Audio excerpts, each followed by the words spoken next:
And we are live back again for yet another one. And this is match week 17 of the 2021 English Premier League. 17, man. We almost halfway through. And it's been a really good season so far. But right about now, it seems like we're getting some threats from the coronavirus pandemic that's still going on, pretty much. We've had fans at the stadium this season, and it's been back to norm almost, but it seems like that is under threat. We've had games recently postponed, and we'd have the game between Brentford and Manchester United postponed this week. So in this week's preview, we'll only be talking about 9 matches. There's also another game that's under threat, the game between Leicester City and Tottenham. So we have to actually keep our eyes on that one. But I do have a preview in store for that game, so we'll talk about that one a bit. We will also talk about Manchester United and Brentford briefly, but we won't spend too much time on those teams since they won't be playing this week. So big up to everybody in the house right about now. If you're watching the replay, thank you very much for tuning in. Don't forget, you can skip around using the timestamps in the description or the chapter markers. All right, so, and of course, that's if I get them done in time, you know what I mean? I try to get them done in time, but sometimes I do, of course, slip up and forget to do it or fall asleep. Big up to the boy, home of Juve. We got Elias Abdi in here. And what we're going to be doing right now is we are going to take a quick look at what happened for match week 16. Towards the end of this live stream, I would like to definitely talk a bit of Champions League, Europa Conference League, if I do have the energy to do so. So we're going to get into that right about now. So let's just take a look at the results from the last match day. And we're just going to get up to date with things. So Burnley and West Ham did play to a 0-0 draw. Leicester defeated Newcastle 4-0. Crystal Palace defeated Everton 3-1. City scraped past Wolves 1-0. Arsenal were convincing against Southampton with a 3-0 victory. Chelsea made very, very difficult work of, the game against Leeds United, winning it 3-2.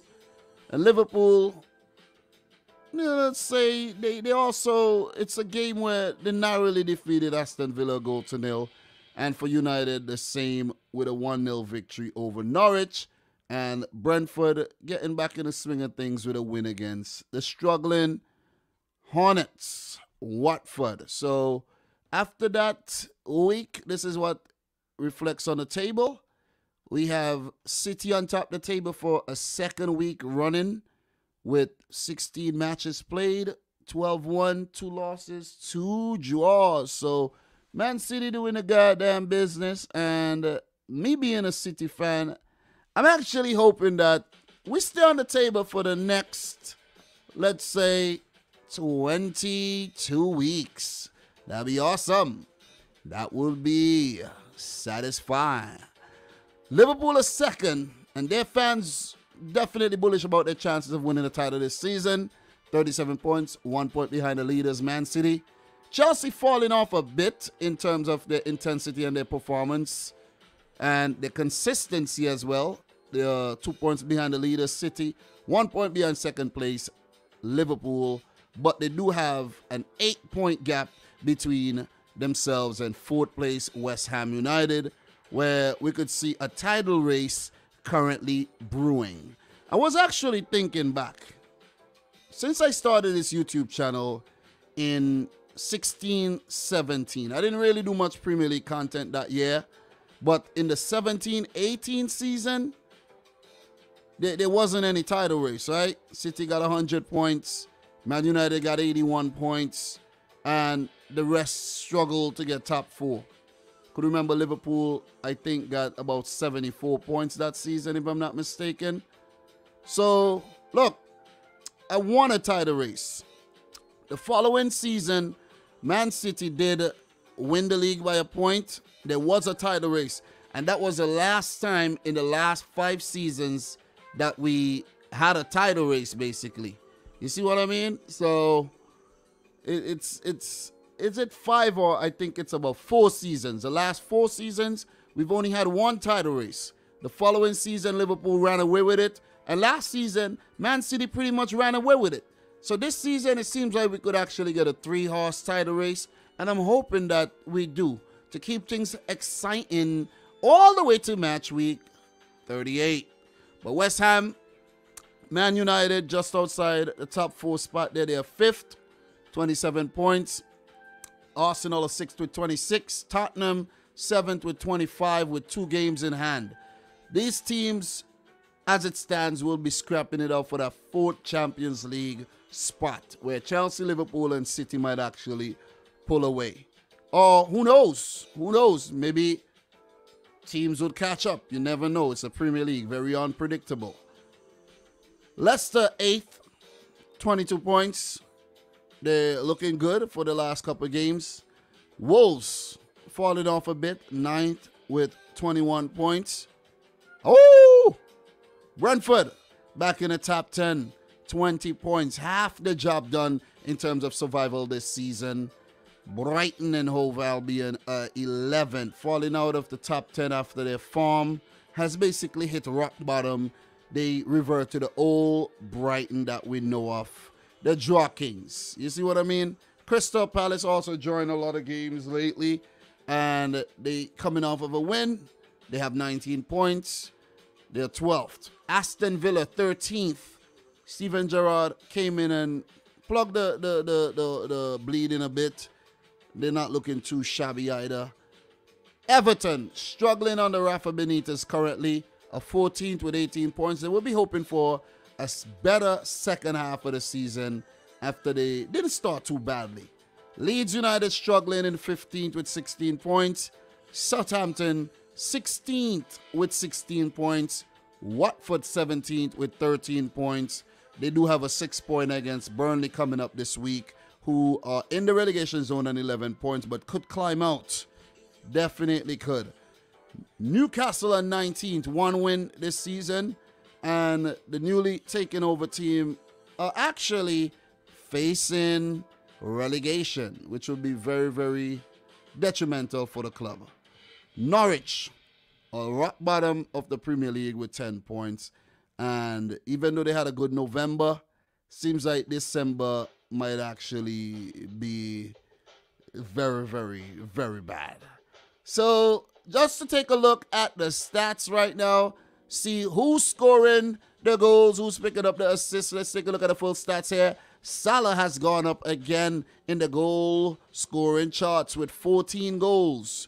He also has 9 assists. Let's take a look at the goals and assist charts right there to see who makes both the list. And you could see Emmanuel Dennis on the list there. He has been very impressive. This is his best season ever in his career, his professional career in the top tier, leagues that he's featured in.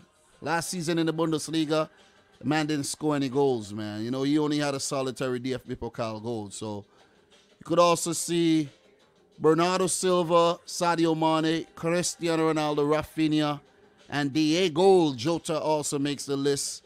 Mikel Antonio, Conor Gallagher peaks into the top 10 as well. He's been a revelation at Crystal Palace, and Chelsea will be definitely looking forward to have him with them next season. So you see Reece James on the assist charts, Jared Bowen, Mikel Antonio, who makes both the list as well. Definitely forget to mention that one. So in terms of the all-rounders list, we got Salah, Emmanuel Dennis, and Mikel Antonio doing very, very well this season. So see the passes. Joao Cancelo still leads that. Max Aarons have been fit this season. So have Mark Guehi. Declan Rice as well deserves a shout. Look, attack-wise, Salah with the most shots, and Mbeumo hit the woodwork 7 times, but he did bag a goal in Brentford's win there against Watford. So that's a good thing. That's a very good thing.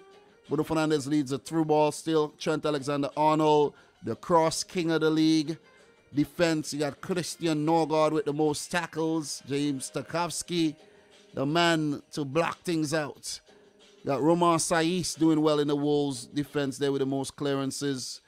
And Shane Duffy, who's suspended this week, good as well. Alisson in charge of the Golden Glove so far with 9 clean sheets. Edison do have 8 in hot pursuit.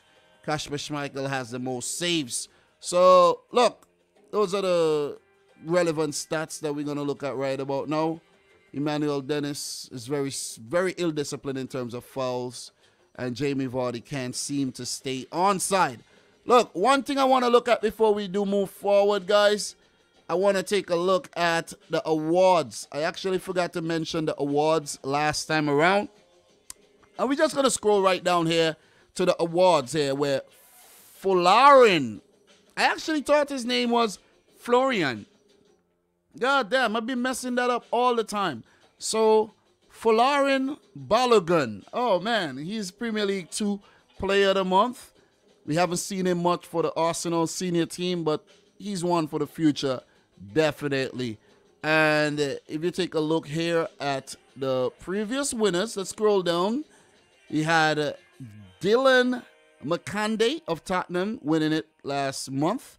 Caleb Chukwuemeka of Aston Villa, the brother of Carney Chukwuemeka, and James McAtee, the very talented City youngster, won it in August. Look, what we got to talk about is Trent Alexander-Arnold was voted EA Sports Player of the Month. And to be honest, I was actually surprised by this one, you know. I was because I thought that Bernardo Silva had a great month. João Cancelo had a great month as well. And I was like, okay, Diego Jota, Emmanuel Dennis also nominated, John McGinn. So that one came to me as a surprise, but he still deserves it because he did well. He definitely did well. So he follows Mo Salah, also of Liverpool, October Player of the Month. He was awesome in October. You call it Salah's Oktoberfest. Cristiano Ronaldo in September and Mikel Antonio in August. We also have the Barclays Manager of the Month that I actually predicted, but I said that somebody else should have got it. But Pep Guardiola was named Manager of the Month as he had a spotless record in November. So the other nominees were Steven Gerrard and Jurgen Klopp. It's crazy when you look back at the list here, you see Nuno won Manager of the Month in August and got sacked. How many times has that actually happened, right? Mikel Arteta in September, Thomas Tuchel in October, pardon me. The Goal of the Month, Rodri, like I predicted. That was awesome. I saw they played it back a couple times and I was like, oh my God, that was fantastic.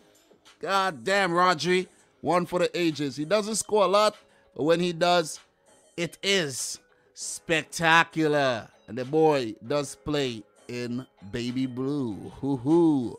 So, yeah, that's it in terms of the awards. And we're not going to take a look at it because of copyright reasons. But Salah won it in October. Andros Townsend in September. And Danny Ings in August. Danny Ings was an overhead bicycle kick.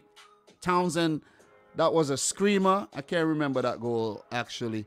But I do remember the Salah goal, Rodri, and the Danny Ings goal. So, big up to everybody in the house right about now. How are you guys doing, man? Nice to see you in here right about now. I need to get this kid Liam up to his mom. But that is... Yeah, pardon me there. So he got me real hot right now because I'm all decked out in my red Santa suit right now, ready to preview this week's matches. I actually don't like these midweek fixtures, man, because after I go live on Sunday, then I have to go live on Monday again, and then you got to wait until Thursday to actually do the roundup, and then you got to go live again on Friday. It sucks. It really sucks, man. But it is what it is, man. That's what I signed up for. So, guys, give me a second, man. Let me get this kid up to his mom because there was a deal to come down and get him at 8:40, and You know, not holding up her end of the bargain.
Went upstairs.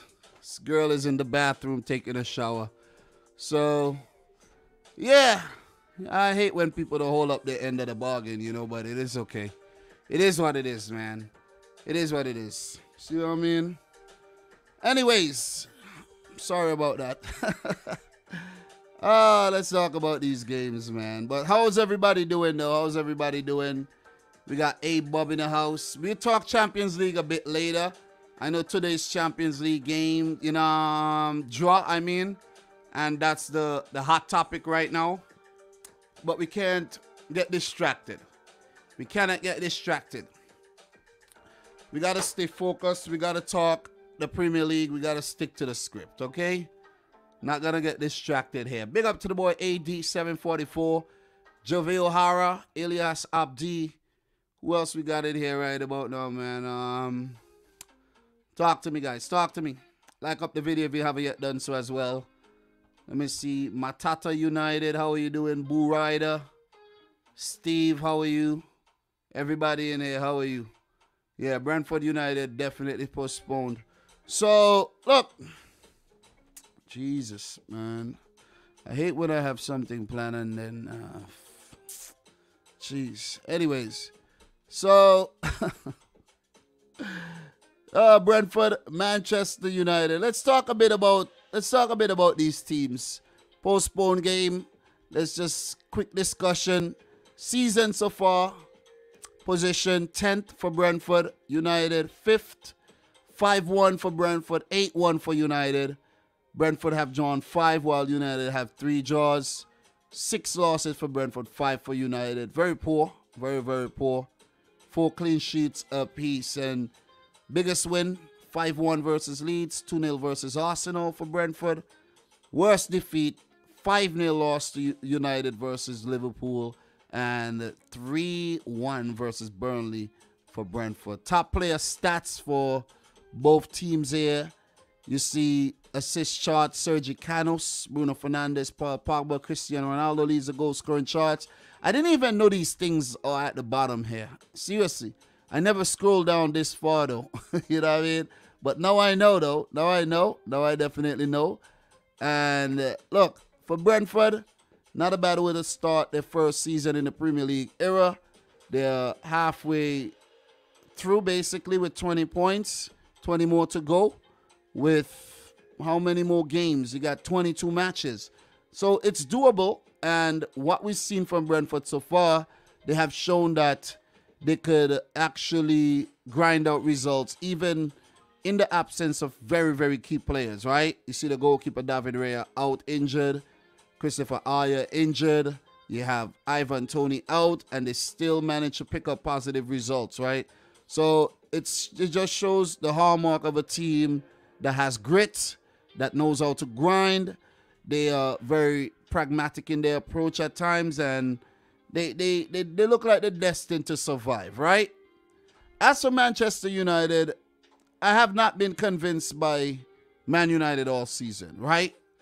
They had some good results at the beginning of the season, Newcastle, Leeds, but they just went into a hole so far down that Ole Gunnar Solskjaer got his ass sacked, and now under Ralph Rangnick, they seem like they're getting a bit of semblance back at the club, with still the little Ole mentality peeking its ugly face in from time to time, right? But so far, Ralph Rangnick has definitely steadied the ship. He's getting everybody involved. Players seems like they have a new lease on life. He's looking to clean up shop as well.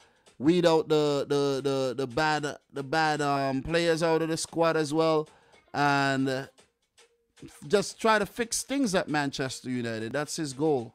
That's his aim. So let's see how that one pans out. But the game between Brentford and United will be postponed. So, come there you go. You got your face like that. You acting like you mad at me.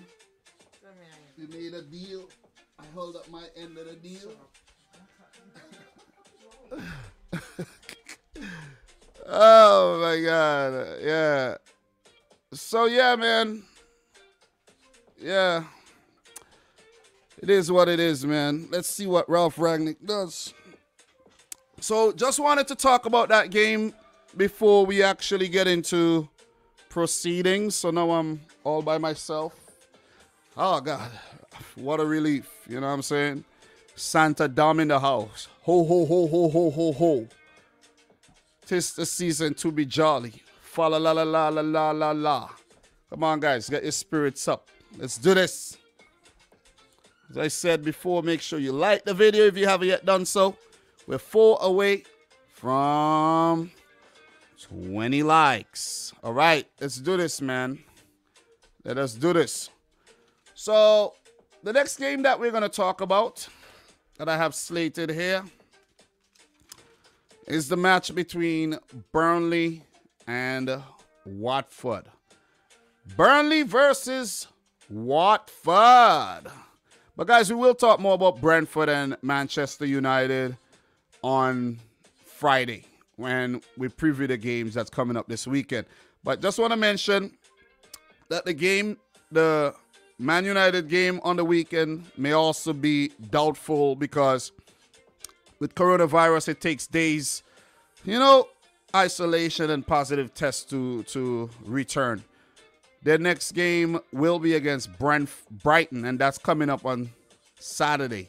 So we just got to keep that one in mind. Just keep that one in mind. United, Saturday against Brighton. So that one is doubtful as well. Just keep that one definitely in mind. And for Brentford, they will play Southampton. That one should go ahead, barring any outbreaks at respective clubs. So let us talk Burnley Watford here. Burnley versus Watford. Both teams struggling. This is definitely a 6-pointer. Early 6-pointer, man. They know what we'll get these kind of games this early in the season, but yeah, we are. We definitely are. So Burnley played to a 0-0 draw against West Ham in their last game, which I think is a big result for them, seeing that they have been struggling. I thought that West Ham were going to actually blow Burnley out the park, but nothing like that happened. For Watford, who I actually expected to pick up a positive result against Brentford, give up the 3 points from a winning position where Brentford won the game late, 84th minute, an extra time goal there. Pontus Janssen, Brian Mbeumo broke Watford hearts. Claudio Ranieri under a lot of pressure right about now. And when I say pressure, I mean it's about seven losses in 9 matches. 6 points. Listen, 6 points out of a possible 27 is unacceptable. And you're flirting with getting the sack. Let's just put it that way. What happened the last time these two teams met? Burnley pulled off a league double over Watford the season they were relegated, and prior to that, they had a 0-0 draw. But Watford did get a win the prior season with a 3-1 win at Turf Moor. And Watford also have another win back in February of 2017. So they do have 2 wins and 3 draws across the last 10 games, dating back to 2013, going back to the championship meetings as well. So in terms of the manager, Sean Dyche versus Claudio Ranieri. This will be the 4th meeting, with Dyche winning 2 and losing 1. Ranieri picking up a solitary win, 2 losses. And it's the same record for Ranieri against Burnley. Sean Dyche against Watford. 12 matches, 5 wins, 5 draws, and 2 losses. So he has a very, very good record against the Hornets. So he's going to be expecting that it remains the same. 8 all-time Premier League matches between these 2 teams. 5 wins for Burnley, 2 wins for Watford, and 1 game ending in a draw. Home record for Burnley, 3 wins and a loss. So very, very good. Look, players to watch for both teams. For Burnley, I suggest that we keep an eye on their goalkeeper, Nick Pope. He was very good in the game against West Ham. James Tarkowski deserves a shout. For Watford, Emmanuel Dennis is having the season of his life. And in the absence of Ismail Assar, who's still out with injury till the new year, he's going to be the man that they depend on for their goals. And they've been scoring goals, but they just haven't been defending well. That's the problem with Watford right now this season. So in terms of notes and, player availability, according to the research that I did, and I always say this, remember guys, sometimes you do the research, they say players are doubtful, players are injured, players pop up on the bench, players pop up in the 11s, Seems like miracles do happen, man. These doctors are working miracles out here. Or players are declaring themselves fit. Alex McCarthy comes to mind, right? So, for Burnley, Maxwell Cornet missed the last game, and he remains a doubt. He was in the stands, but let's see if he's going to participate or not. They wouldn't want to risk him and bring him back too early and then lose him for a prolonged period of time. Ashley Barnes and Dale Stevens also missed the last game, out injured, and they are also doubtful. There's been no new reported injuries nor illnesses in the Burnley camp. For Watford, Ken Simmer is fit again, the very fast and robust Swede. Ismail Assar, Adam Messina missed the game against Brentford. He's a doubt. Assar is out until 2022. Ben Foster, Peter Etebo, Quadoba, and Nicholas Nkulu all missed the last game with injuries and may do so once again. Look, as I mentioned, few players could be returning. Few players could be unavailable, injuries and whatnot during training. So, did you know, guys? Did you know? We don't have any info there, but did you know for Burnley versus Watford here? Did you know Burnley have kept a clean sheet in each of their last 3 league games against Watford, 2 wins and 1 draw, as many as they'd managed in their previous 20 against the Hornets. So pretty good stuff there by Burnley recently. Watford have won just 1 of their last 12 away league games against Burnley, drawing 4 and losing 7, winning 3-1 in the Premier League in August of 2018. Burnley have won just 2 of their last 12 Premier League home games on Wednesdays, drawing 5 and losing 5. A 1-0 win against Man United in August of 2009, their first ever victory in the competition, and a 3-2 against Aston Villa in January last season. Watford have taken just 2 points from their 39 available away from home in the Premier League played on Wednesdays. No wins for Watford on Wednesdays, 2 draws and 11 losses, with those points coming at Stoke in January 2018, a 0-0 draw, and Bournemouth in January of 2019, a 3-3 draw. Burnley have won just 1 of their last 7 Premier League home games against promoted clubs, drawing 4 and losing 2, though that victory did come in their last such game against Brentford in October, 3-1. So, look, that's the insights in terms of my prediction for this game, look, I was very impressed with what Burnley did against West Ham. They managed to keep the ball out the back of the net. They threatened on a few occasions. We know how dangerous Chris Wood could be. Matej Vydra could be very mercurial, but he does have his moments off the bench.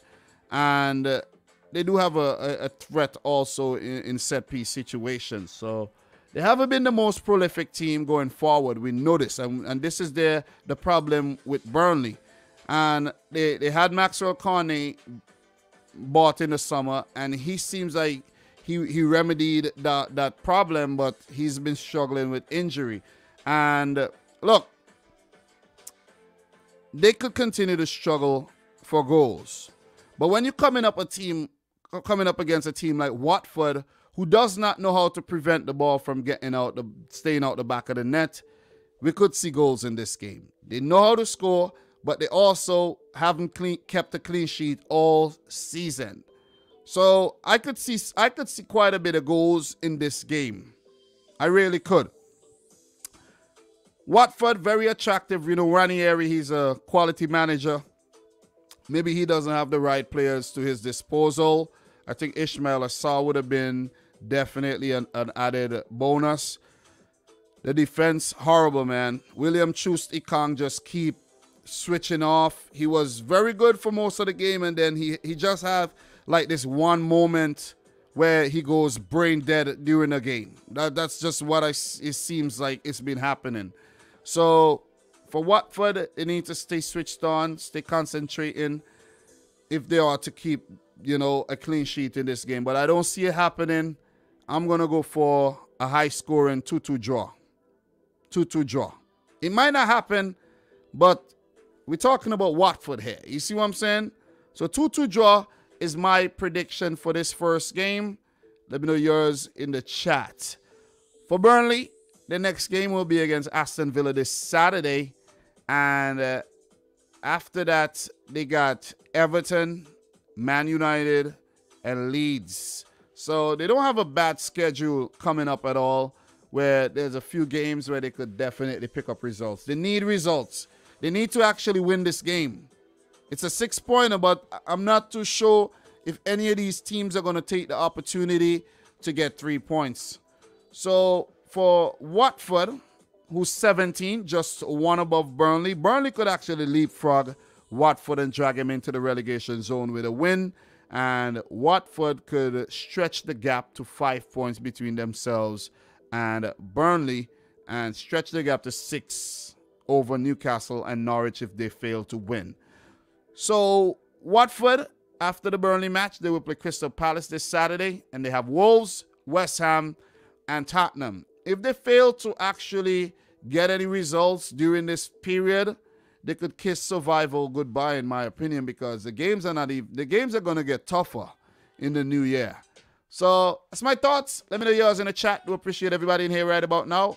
Big up to Obina, man. How are you feeling? How are you feeling, Obina? Nice to see you around here. How are you, man? Guys, Obina, oh man. Obina, how things, bro? How things? I actually met Obina before, guys. Obina is actually very, very cool. And we had we did a bet that whoever loses the most weight when we see each other again has to pay for the food. Obina, bro, I don't know if you slacked off, but I'm on my game now, so you might just lose that bet, bro. Just putting it out there. Just putting it out there right now, man. You know, so online school, how are you doing? Who else we got in here? This Matata United guy looks a bit suspect, you know, like we've seen him in here before, and he's just coming back with a new name. You see? Yeah, hey, Bob. Yeah, you know what it is? I think it's the same guy. Oh, man, I think he, oh, man, this is crazy. Anyways, it is what it is. Reinvent yourself. Still got the same DNA.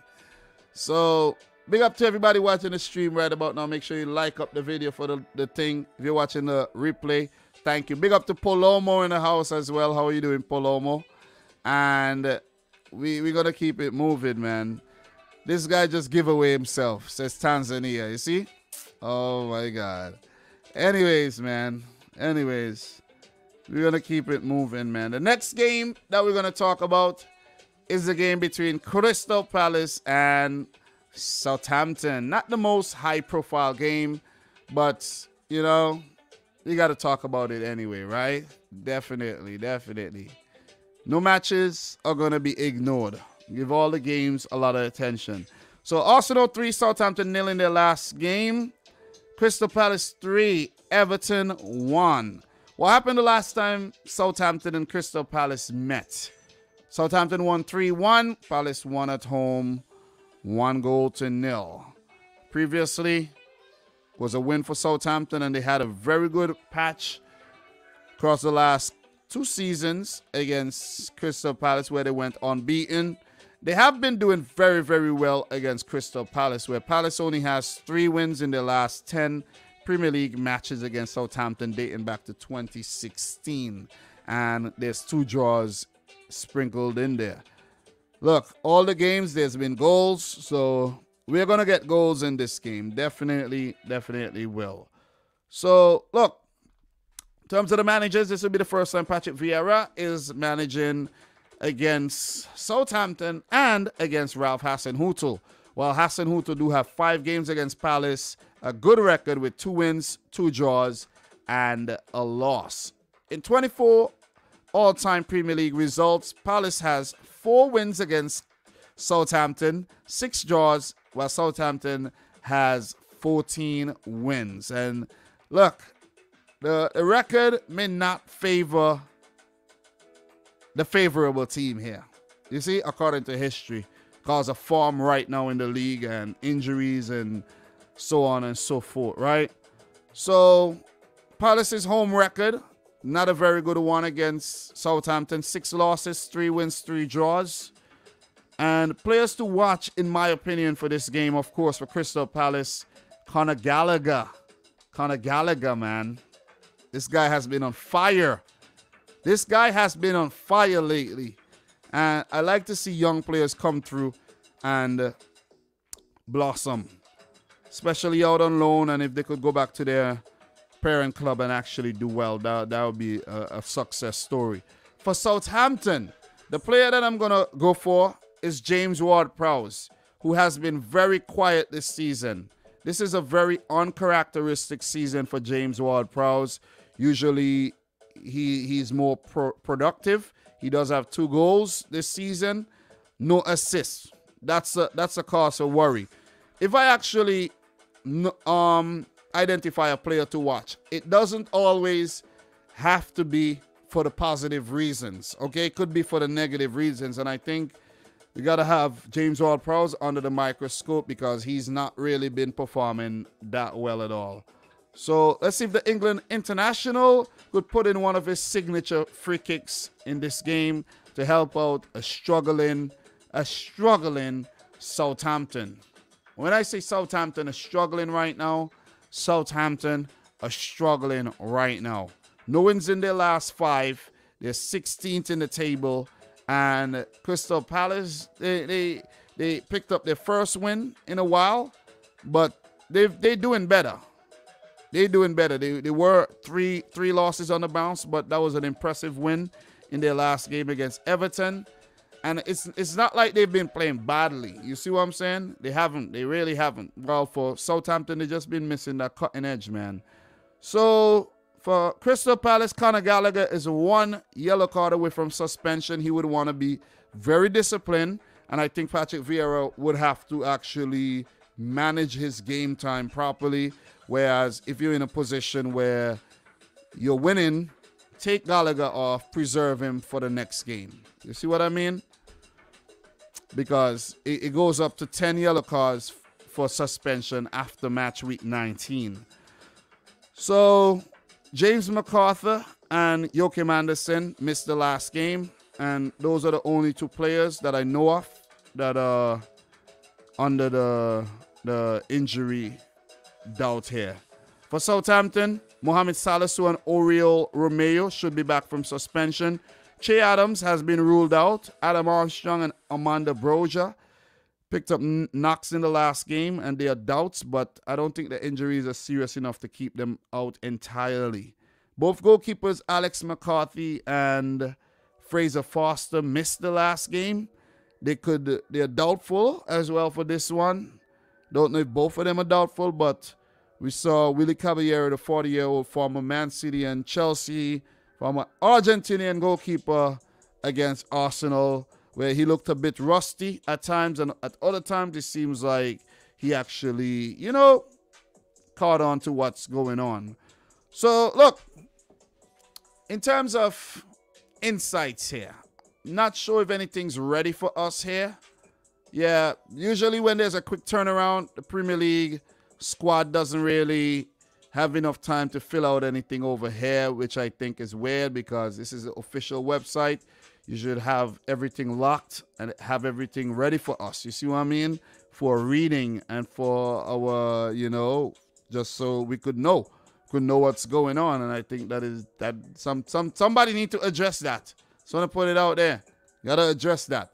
But guys, did you know Crystal Palace have lost 5 of their last 8 Premier League home games against Southampton, winning 3 of the previous. Though they did win this exact fixture 1-0 last season.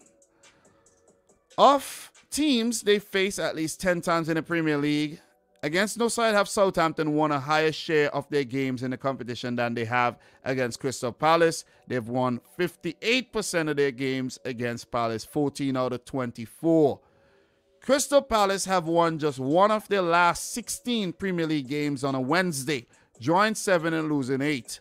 While at home, they're winless in 11 top-flight Wednesday games since beating Aston Villa 0-0 in February of 1993. Big up to my boy Qatar. Thank you very much, Qatar, who decided to become a member of the channel. Thanks, bro. Thanks. Appreciate it, man. Appreciate it. Qatar and I talk football all the time, by the way. So, big up to Qatar. So, yeah. I see it says here, message retracted. Qatar, was that a mistake? Was that a mistake, Qatar?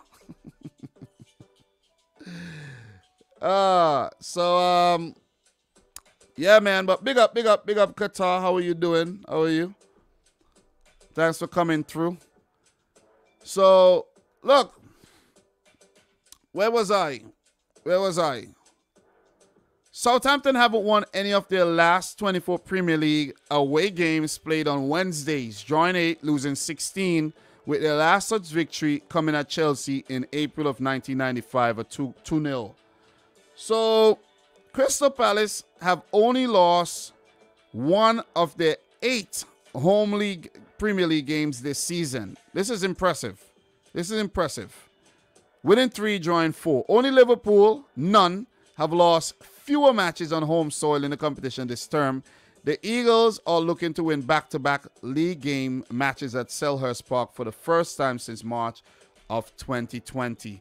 So, look, what's my prediction for this game right now? Southampton are all over the place. Against the Arsenal team who didn't do well against Everton and Man United, they struggled. They were pushed aside. They had a few chances. Nathan Teller had a few weak shots off at goal. Nothing really in the final third to bother Arsenal too much. They've been struggling with a lot of injuries. The squad still transitioning. So you add all of these factors together and you get a disaster. And that's what's been happening to Southampton so far this season. Not a bad start. Not a bad start yet again to the season. But they've been really, really struggling, man. We had Bednarek and Stevens coming back from injury. And these guys were like thrusted right into the last game. No, not Stevens. Webster. Why do I always... I don't know why I said Stevens.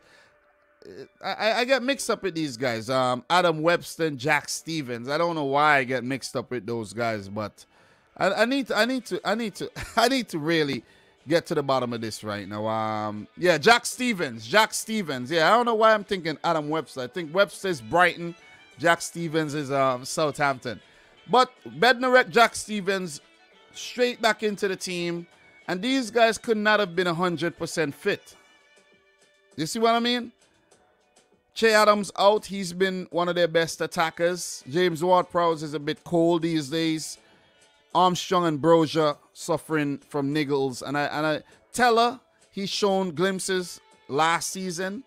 But these guys need to step up, man. I don't think Southampton has enough right about now. I really don't think they got enough. Not off the bench, not on the field. Guys like Theo Walcott not even involved that much. You see what I'm saying? Shane Long. They just have a few passengers at the club at the moment. And I think they're going to struggle. I think they're going to continue to struggle. And they might even get pulled down into the whole relegation scrap by the time December ends. So, look, for Crystal Palace, they're absolutely playing some good football right about now. Conor Gallagher is a standout player.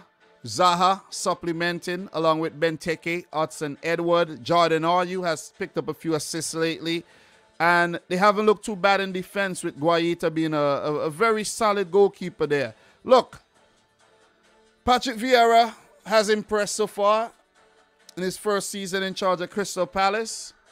And I think he's going to continue to impress here. I'm going to go with a Crystal Palace win, 3-0. I don't see Southampton troubling the score sheet.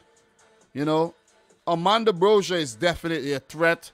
But, look, Palace, I've been really impressed with what they've done this season. And I could see them keeping a clean sheet here and winning the game 3-0 at home. So that's my prediction. Definitely let me know yours in the chat. So for Palace, their next game, Palace, they will play against Watford. Then they got London Derby against Tottenham, Norwich City to round off the new year. While on New Year's Day, they will play another London Derby against West Ham United.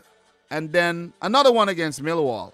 So they got a couple London derbies coming up, you know. FA Cup against Millwall, that is. So for the struggling Southampton, currently in 16th position. Their next game will be against the high-flying West Ham United. And they got Tottenham. Newcastle, 6-pointer coming up January the 2nd. So some tough fixtures coming up. They do have Brentford as well, December 18th. Forgot to mention that one. But Southampton, listen, man, you got to start picking up some wins. Could be going back down to the championship where you haven't been for quite a while. That's my thoughts on that game. Let me know yours. That's 3 games done. Spoke a bit about Brentford United. That's postponed. Crystal Palace, Southampton. And we touched on Burnley, Watford. We got 7 more matches to go. And we ain't got nothing but time tonight. So big up to everybody in the stream right about now. Thanks for tuning in. We got AD Booth in the house. How are you doing, AD Booth? Nice to see you. Nice to see you around these parts. How are you feeling about Steven Gerrard's time so far? Big up to Cuthbert McVeigh. 2-2 draw. We got Steve saying a 3-1 win for Crystal Palace. Guys, if you have any prediction, let me know. Jordan Hyman, 2-0 to the Saints. Wow. Wow. Impossible to pick 23-man for England. Way too many good players. Yeah, that squad is going to be interesting to see. 2-0 to Palace, says A-Bob. Thank you very much there, A-Bob, for dropping that prediction there. So, guys, talk to me, man. Talk to me. Any questions? Don't be afraid to let me know. All right?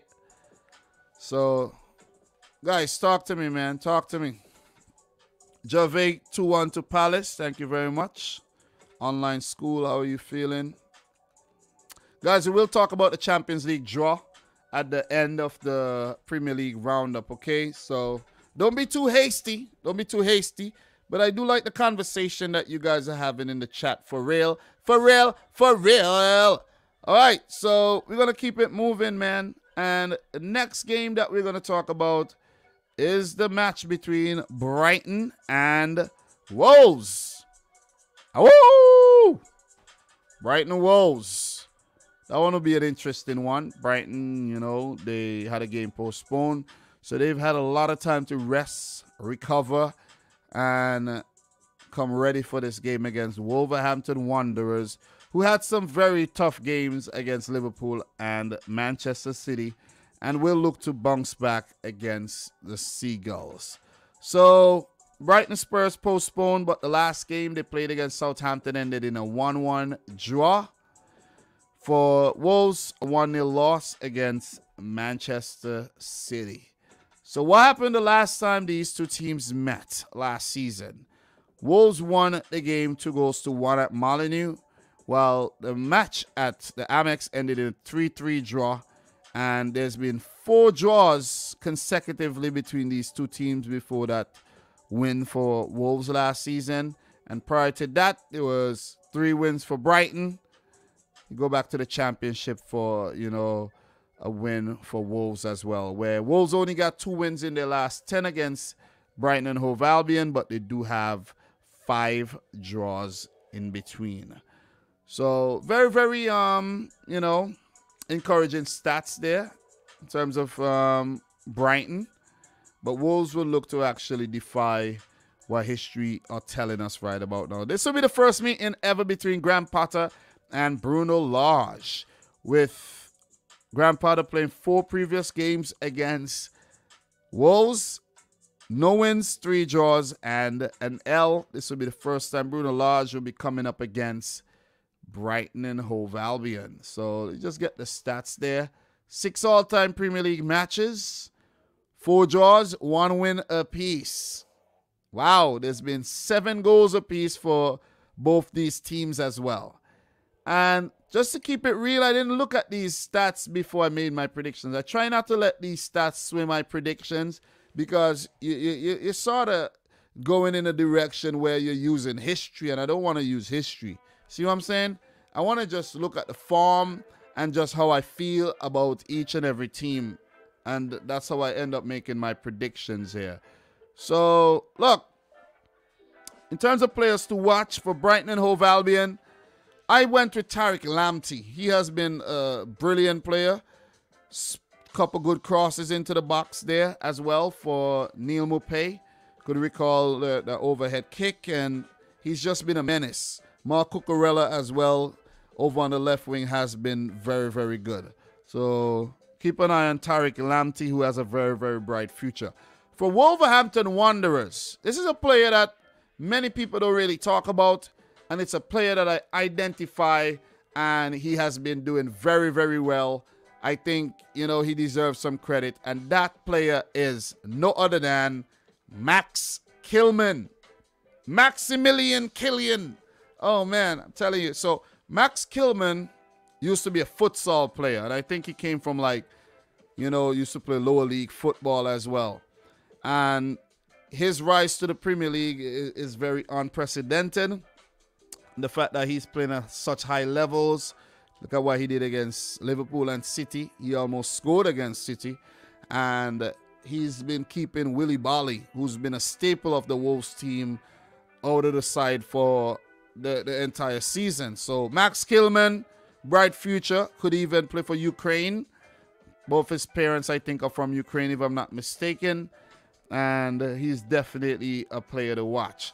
So in terms of injuries and suspension availability of the players, from my research, Leandro Trossard is available again for Brighton, as he did go off in the last game against Southampton. Shane Duffy remains suspended, even though the game was postponed. Jeremy Sarmiento, Danny Welbeck. Lewis Dunk, the captain, will be out until January. That's not a good injury to have there. He's been a mainstay at the back. And Adam Webster remains injured. Alan Lallana is a doubt, but may actually make the bench for this game.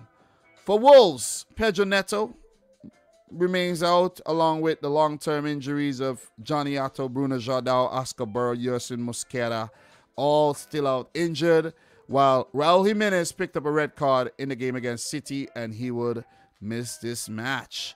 So pretty much the same bunch of players we've been seeing lately for Wolves, with the exception of Raul Jimenez. So which means Daniel Podence could come back in, and maybe Fabio Silva will get a run out. He hasn't really been featuring a lot this season.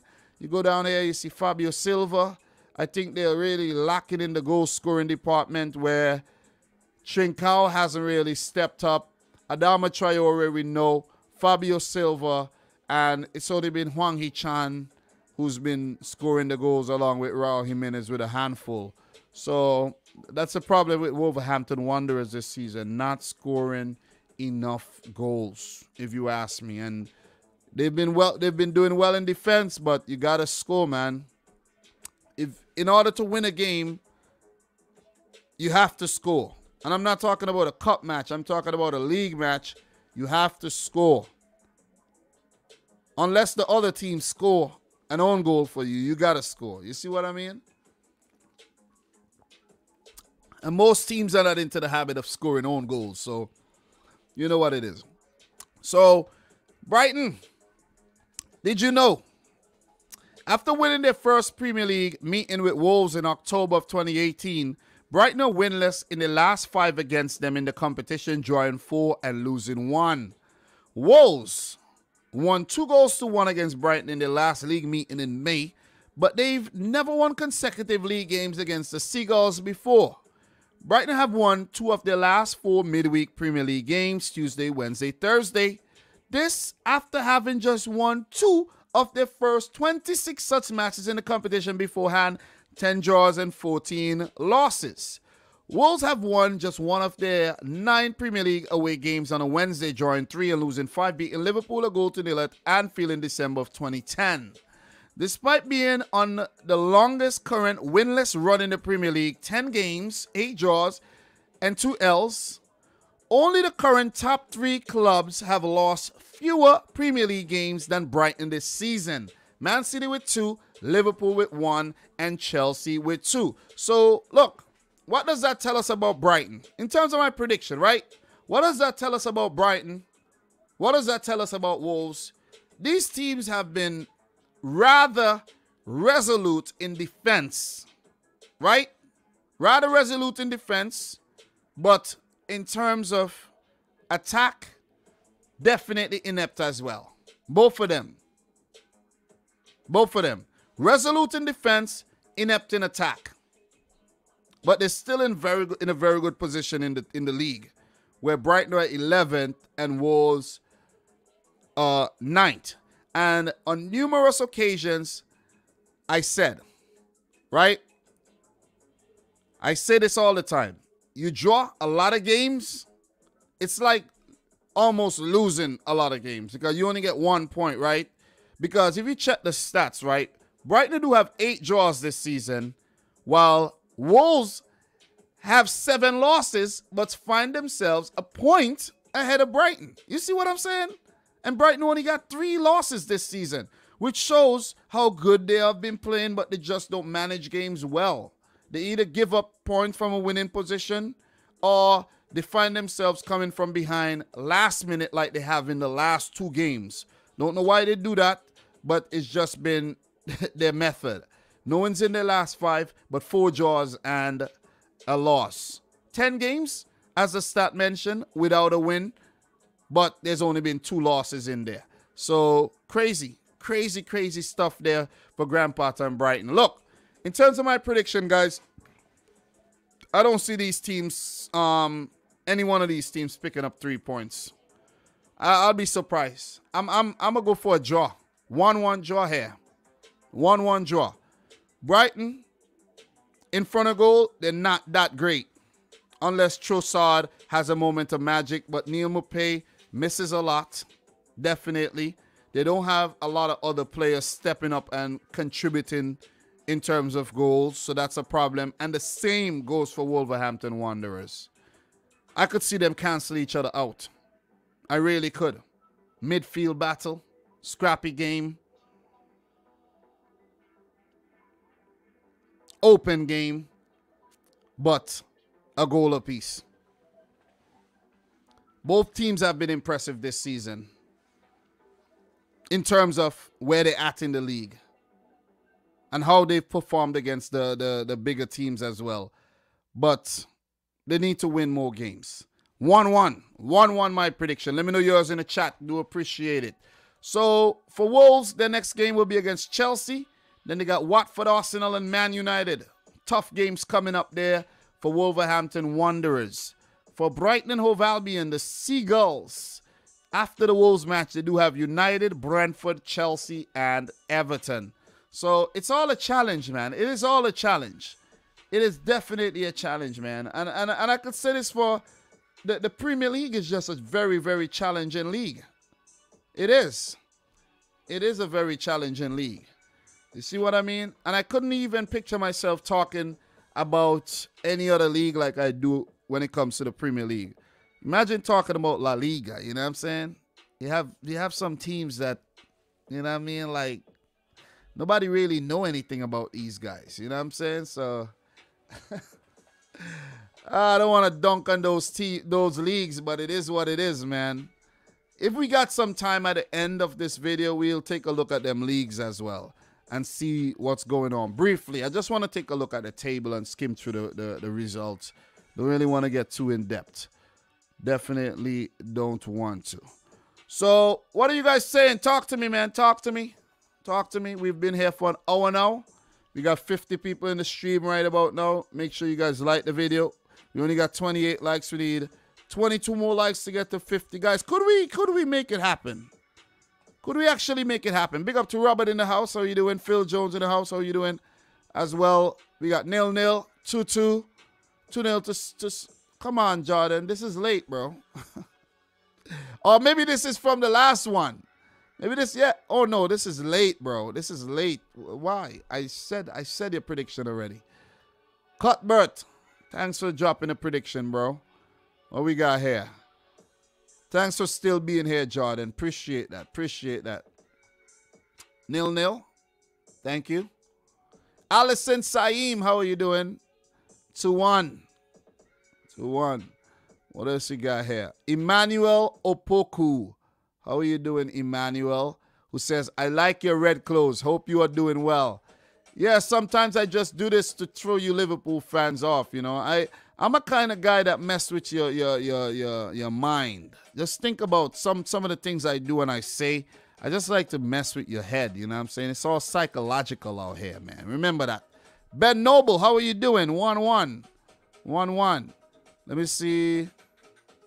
Aaron Guy in the house. How you doing, Aaron? Nice to see you, bro. Nice to see you. Going great. Just relaxing with the stream. How about yourself? It's been a long day, bro. It's been a long day. Bro, are you a guy? Allison could be a girl name too, you know. But anyways, just been a long day, though. Just been a long day. Woke up early, 4:45, went to work. You know what I mean? Came home, took a nap, you know, and been prepping for this live stream. It's not easy to prep for back-to-back live streams, you know, a roundup and a preview. So you guys make sure you like the freaking video, man. God damn, I gotta, every time I gotta beg you to like up the video. It's free. Every time. Anyways, ho, ho, ho, ho, ho, ho, ho. We're in the spirit. We're in the holiday spirit. You know, I have to pull back out the Santa hat, man. It's looking fresh. Oh, my God. This is actually my first Santa hat, and I'm loving it, man. Absolutely loving it. So, look, guys, we're going to keep it moving. We have a lot of games to talk about, so let's not idle anymore. And it's getting late. I got to wake up early in the morning and get back to work again. So, I'm just a grinder, man. I work hard, man. I work hard. What more could I say? I work hard. So, and I do work smart as well. Just remember that. Norwich, Aston Villa. Let's talk about the game between the Canaries and the Villains here. So, look, important game for both teams, of course, where Norwich would fancy their chances against Aston Villa, and Villa would actually do the same. Norwich 0, Man United 1 in their last game. Villa 0, Liverpool 1 in their last. What happened the last time these teams met each other? That happened in the 2018-19 season. Well, these teams, yeah, 2018-19, but they actually met twice. In 2019, they met October 5th and December 26th. Aston Villa won both those games. They did the double over Norwich that season, that when Norwich last got relegated. So, look, in the championship, however, before Aston Villa got promoted again, they weren't doing so well against Norwich because we know Norwich are a championship type team. And it's hard to understand how Norwich, in the last 2 championship seasons, they got 90-something points and won the freaking championship, come up to the Premier League, and they just completely doo-doo. It is hard to understand how you cannot bridge the gap between the championship and the Premier League. I really don't get Norwich City. You know what I'm saying? I don't. Don't understand the whole culture of the club. Don't understand why they don't really do well in the Premier League. And they go to the championship and they just kick ass down there. It's hard to wrap my mind around it. You see what I'm saying? It's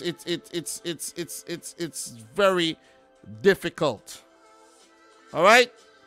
Need some mind bending to wrap my mind around that one. So, look. Premier League all-time results here. You see 18 matches where Norwich has 4 wins, 5 draws, and Villa got 9 wins. Interestingly, this would be Dean Smith coming up against the team he managed this season. This is going to be awkward, but he would be hosting at Norwich. He would be hosting Villa. This is awkward. This is very awkward, right? And 5 games that he managed against Villa, he's won 2 and drawn 3. And pretty sure that was while he was the manager of Brentford FC in the championship between 2016 and 2018. It's weird. Never lost against Villa. And you're coming up against Steven Gerrard, who's looked good. First time he's managing against Dean Smith. His first game against Norwich. This is going to be a tricky one. Definitely a tricky affair here. Definitely. So look, player to watch here, Norwich, Teemu Pukki.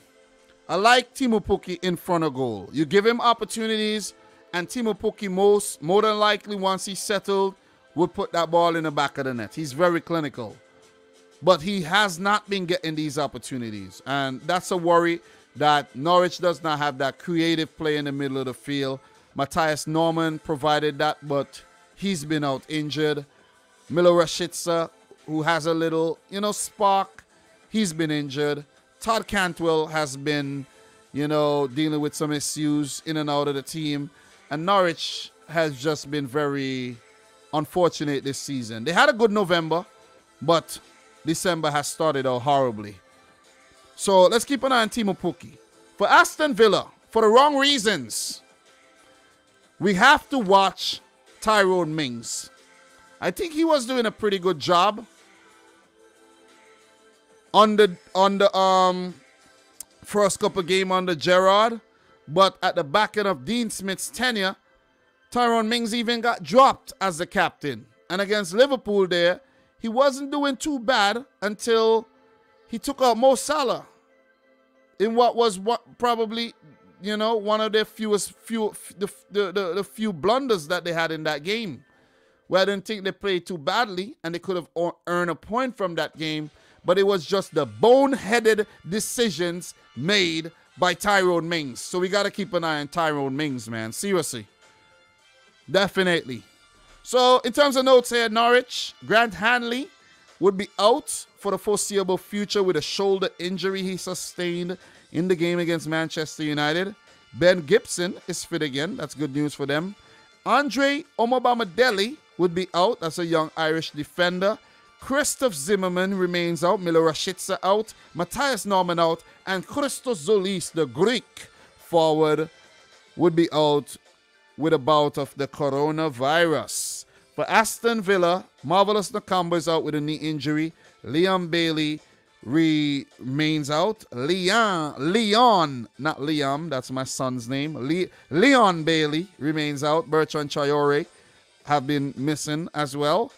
And for Villa, there's been a few cases of the coronavirus in their squad where the names have not been disclosed for confidentiality reasons. So, look, We don't even know who's going to show up here for Aston Villa when they play Norwich. But most of their squad are available, but a few players may be out missing with the vid. See what I mean? Don't want to catch the vid at all. The few things in life I don't want to ever get, the vid is one. Oh, man. But if you're enjoying this vid right now, guys, make sure you like the video. Do appreciate that. Look, did you know, man? Did you know? Let me get some insights for you here. Norwich hosts Aston Villa. Norwich have lost 6 of their 7 Premier League games against Aston Villa, with the exception of being a 2-0 home win in December of 2015.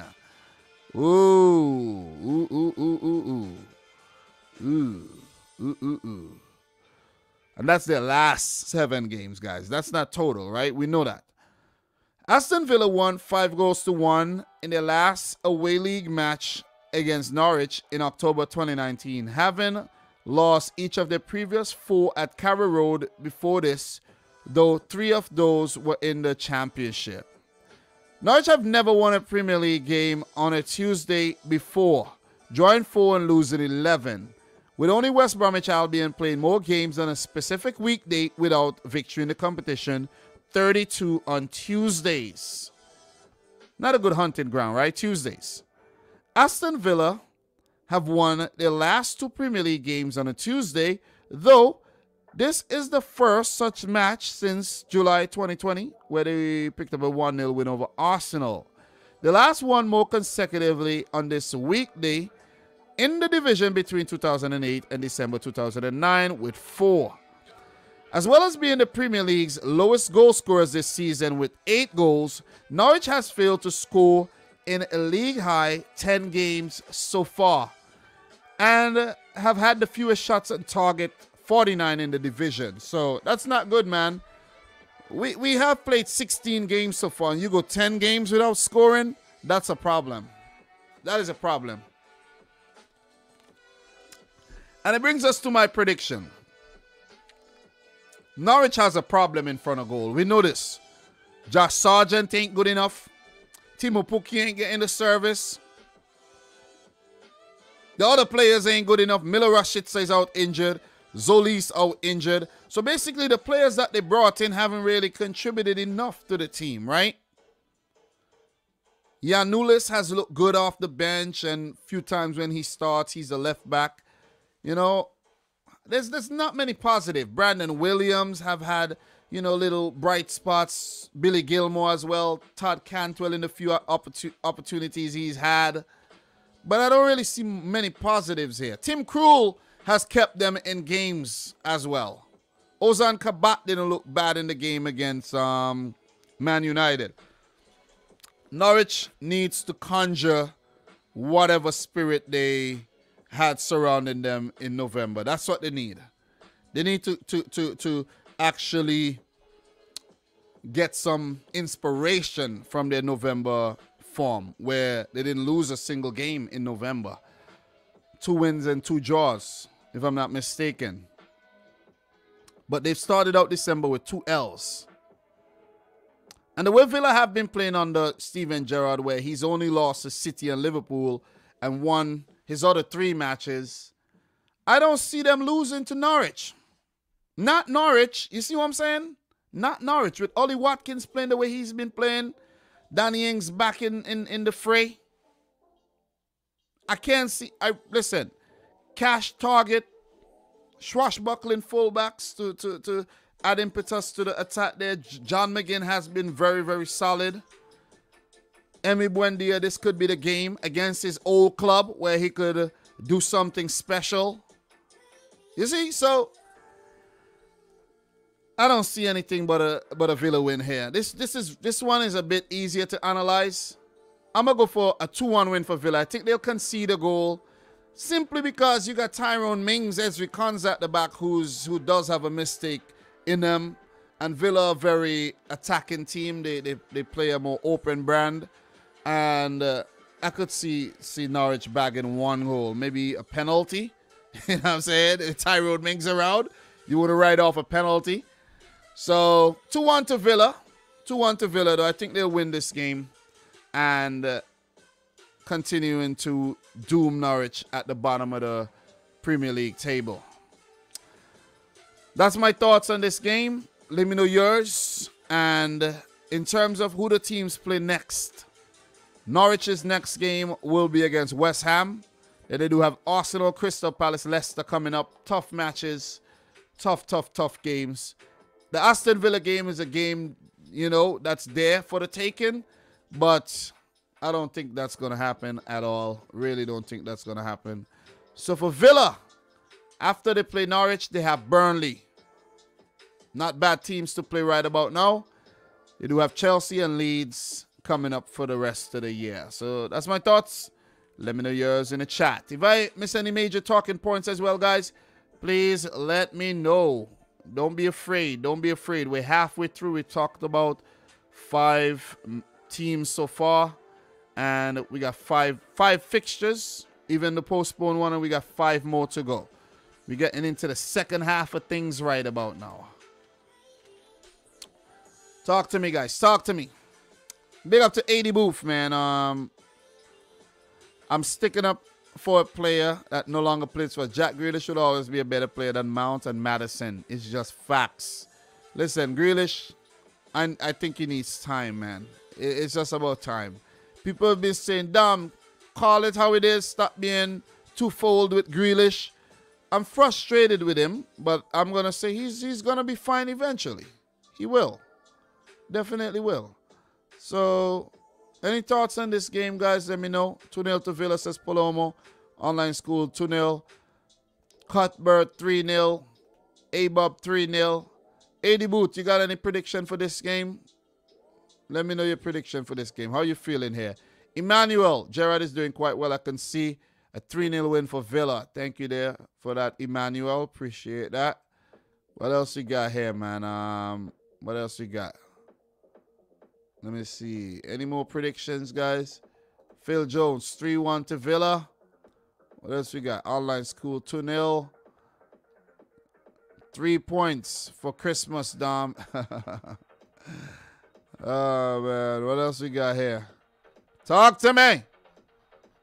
Talk to me. Gervais, 2-1 to Norwich. Wow. Gervais, I think you're messing around. You're trolling. You're trolling. Phil Jones, 4-0 to Villa. Didn't you make a prediction already, Phil Jones?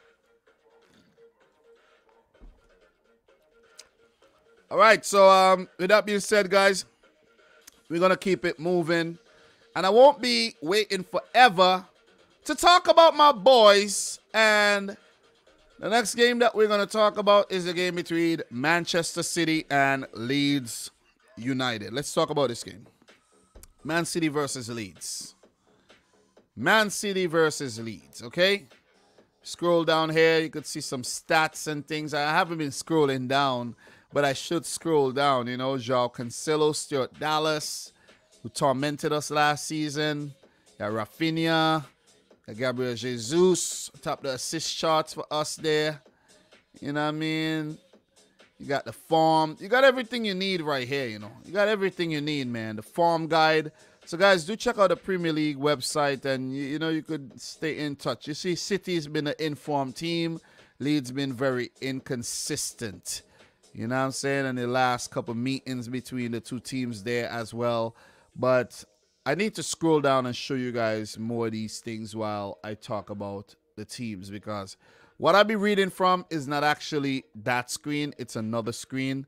So I'm really, really multitasking when I do these live streams. So, City versus Leeds. Man City won, Wolves 0 in their last game. Chelsea 3, Leeds United 2. Very impressive in terms of getting 2 goals against Chelsea, but in defense, Leeds were just very ill-disciplined. So, what happened the last time City and Leeds met each other? Leeds won the game 2-1. Stuart Dallas. Stuart Dallas happened. Stuart Dallas happened. But we had already won the title, basically, and we failed to beat Leeds United last season, where they picked up a 1-1 draw, and they beat us 2-1, which is, you know, a feat in itself. A feat to go unbeaten against Man City for the whole season. You see what I'm saying? It's a feat. It is a feat. City does not have a great record against Leeds in their last 10 either, with only 3 wins in all competition, and Leeds bagging a total of 5 wins. There's been 2 draws. But we know we're in a different era, but Leeds did not care about that last season. They didn't. All-time Premier League results, 16 games. Leeds with 7 wins, City with 4. 5 games have ended in a draw. Pep Guardiola versus Marcelo Bielsa. This will be the 6th such meeting, with Pep winning 2, drawing 2, and losing a solitary game, and that came last season.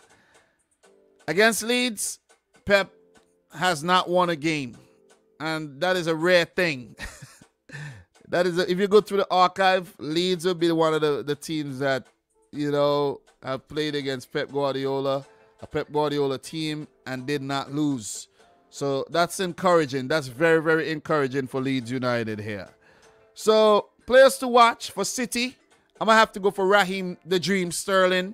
I've definitely criticized him recently, but it's tough love. It's tough love. And I did say that I want him out of the club. I want you out of the blood clot club, Sterling. Get out. But I changed my mind. It's okay to change your mind, man. I changed my mind. Sterling, I changed my mind. Listen, Sterling, you could stay. Once you're playing well, you could stay, bro. You could stay. But you can't get into that type of slump again. You know what I mean? That was a horrible period that was a dark period for Raheem Sterling. And he's been doing well. Along with Bernardo Silva, João Cancelo, he's been one of our better players recently. For Leeds United, Rafinha would always be the player to just keep an eye on, because he's very dangerous, very skillful in all departments, with the exception of defense. Give away a penalty against Chelsea there. Leeds could have get something from that game, but Rafinha, Matthias Klick, y'all had some brain dead moments in that game, man. So keep an eye on Rafinha. Also keep an eye on him in terms of movement in the transfer window within the next year. For Leeds, they do have an injury crisis on their hands right now, with Calvin Phillips out, Rodrigo Moreno out, Pascal Strike, Robin Koch, Patrick Bamford, Liam Cooper, all out, with Diego Llorente, Tyler Roberts, Rafinha, Junior Firpo, Jamie Shackleton, all 1 yellow card away from suspension. So you have so many players injured, and then you have players who are just a yellow card away from suspension. That's a lot of pressure. You see what I mean? So think about the next game that Leeds has to play. Let us just say a couple of these said guys pick up yellow cards. They could be even further in the hole in terms of an injury crisis. Did you guys even see the Leeds United bench in their last match against Chelsea? Mostly kids. Mostly kids. They got to start using the kids more so that they could ease up the workload on the more senior players. I think that murder ball is getting to Leeds.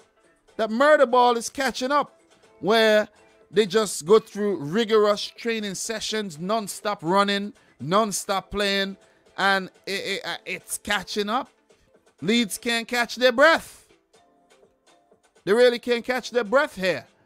And to make matters worse, their next 2 games against Arsenal and Liverpool. So you got players unavailable. I'm pretty sure they'll have a few players unavailable for both games. And they need to be a bit more disciplined, man. That is their problem. They're not disciplined enough. Not disciplined enough. And they do not manage games well enough at all. That is definitely a cause for concern when it comes to Leeds United. And I think I'm spot on with that one. Definitely spot on. So, look, in terms of some insights here, just so you guys know, according to the statistics, City do have an 85% win probability, while Leeds has a 5% win probability, according to form and it will be a miracle of some sort if Leeds do pull off a win here with the state of their squad. And judging from the form that City have been, displaying so far this season in the league. Top of the league, baby. So, Man City are winless in 4 Premier League games against Leeds, drawing 2 and losing 2 since a 2-1 win at Main Road under Kevin Keegan in January of 2003. Leeds won this exact fixture 2-1 last season, scoring both shots they had across the whole match. 2 shots at goal, 2 in the back of the net by Stuart Dallas. We could see a similar game where Leeds are starved of possession, starved of chances, and the few that they get, they could trump, they could definitely threaten. They've not won consecutive away league games against City since 1987, while they haven't done so in the top flight since a run of 3 between 1969 and 1971. Leeds have won just 1 of their last 14 away games against reigning top flight champions, drawing 5 and losing 8, beating Arsenal 3-2 at Highbury in May of 2003. Leeds have won just 2 of their 20 Premier League games against sides starting the day top of the table, drawing 9 and losing 9. However, both these wins have come away from home, including a 2-1 victory over Man City in their most recent such encounter. City unbeaten in their last 14 Premier League home games played on a Tuesday, drawing 4, winning 10, with their last such defeat coming at Main Road in August of 1993 against Blackburn Rovers. So, look, in terms of my prediction for this game, with Leeds being so depleted, they don't know how to defend, and they have been very inept going forward as well. Injuries ravaging the team. This team does not play well without Calvin Phillips holding in the midfield. If you want to go, you check the stats. Without Calvin Phillips, they lose most of their games. They do not play well with Phillips, without Phillips, pardon me. But they did show good signs of fight against Chelsea. But it's the disciplinary side of their game that they need to clean up, where when they have goals in the game, they don't know how to sit back and just keep what they own. They don't know how to say, okay, enough is enough. We got a point so far in the game. Let's try to keep that point. They don't know that type of football. Bielsa just goes out there and he has one style of play, no plan B, and he just goes all out. It could be a difficult team to play against, but lately they've been easier. I think teams are figuring them out, and they're a tired team where they used to outrun everybody. Last season they had a lot of miles, but if you check the distance covered this season, they're beaten out by many teams. And that's a cause for concern, and that's reflected on the injuries in the squad currently. For Man City, there's no such thing as a that type of problem. Only Ferran Torres is out injured right now, and João Cancelo is suspended on yellow card accumulation. All the other players are fit. I'm not talking about Benjamin Mendy, he's in jail right now, but all the other players are fit and ready to go. All the players. Who's going to play as a striker? I don't know. I don't know who Pep's going to go with. It's a midweek game. He's going to rotate, definitely. But expect to see Kyle Walker back in the 11. I won't be surprised if Pep goes in with a Nathan Ake. You see what I'm saying? But if he does go in with one of these defenders who's not been involved a lot this season, like a John Stones or Ake, you got to play Ruben Diaz. You got to have Ruben Diaz in the team. I'm not with the resting of Diaz and giving up goals. But if I'm Pep, seriously, you got to rotate, you got to rest, because there's a game coming up on the weekend as well. And if I'm Pep, I don't even know what he's going to do, but I'll go in with Diaz and Stones. I don't like what Stones did against RB Leipzig, but I'll definitely go in with Stones and Diaz. Rest up Laporte. Rest up Ake, who did suffer a little injury in that game against Leipzig. We're going to play Newcastle on the weekend, and that's on Sunday.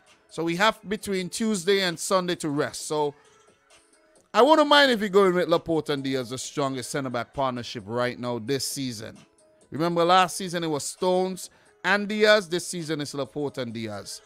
Zinchenko should play at left back, but who knows? Pep might go in with Nathan Ake. You never know with this guy Pep. You never know. Fernandinho could feature to give Rodri a little bit of rest. Kevin De Bruyne, I think, should start this game. Mahrez, I think, should get a start.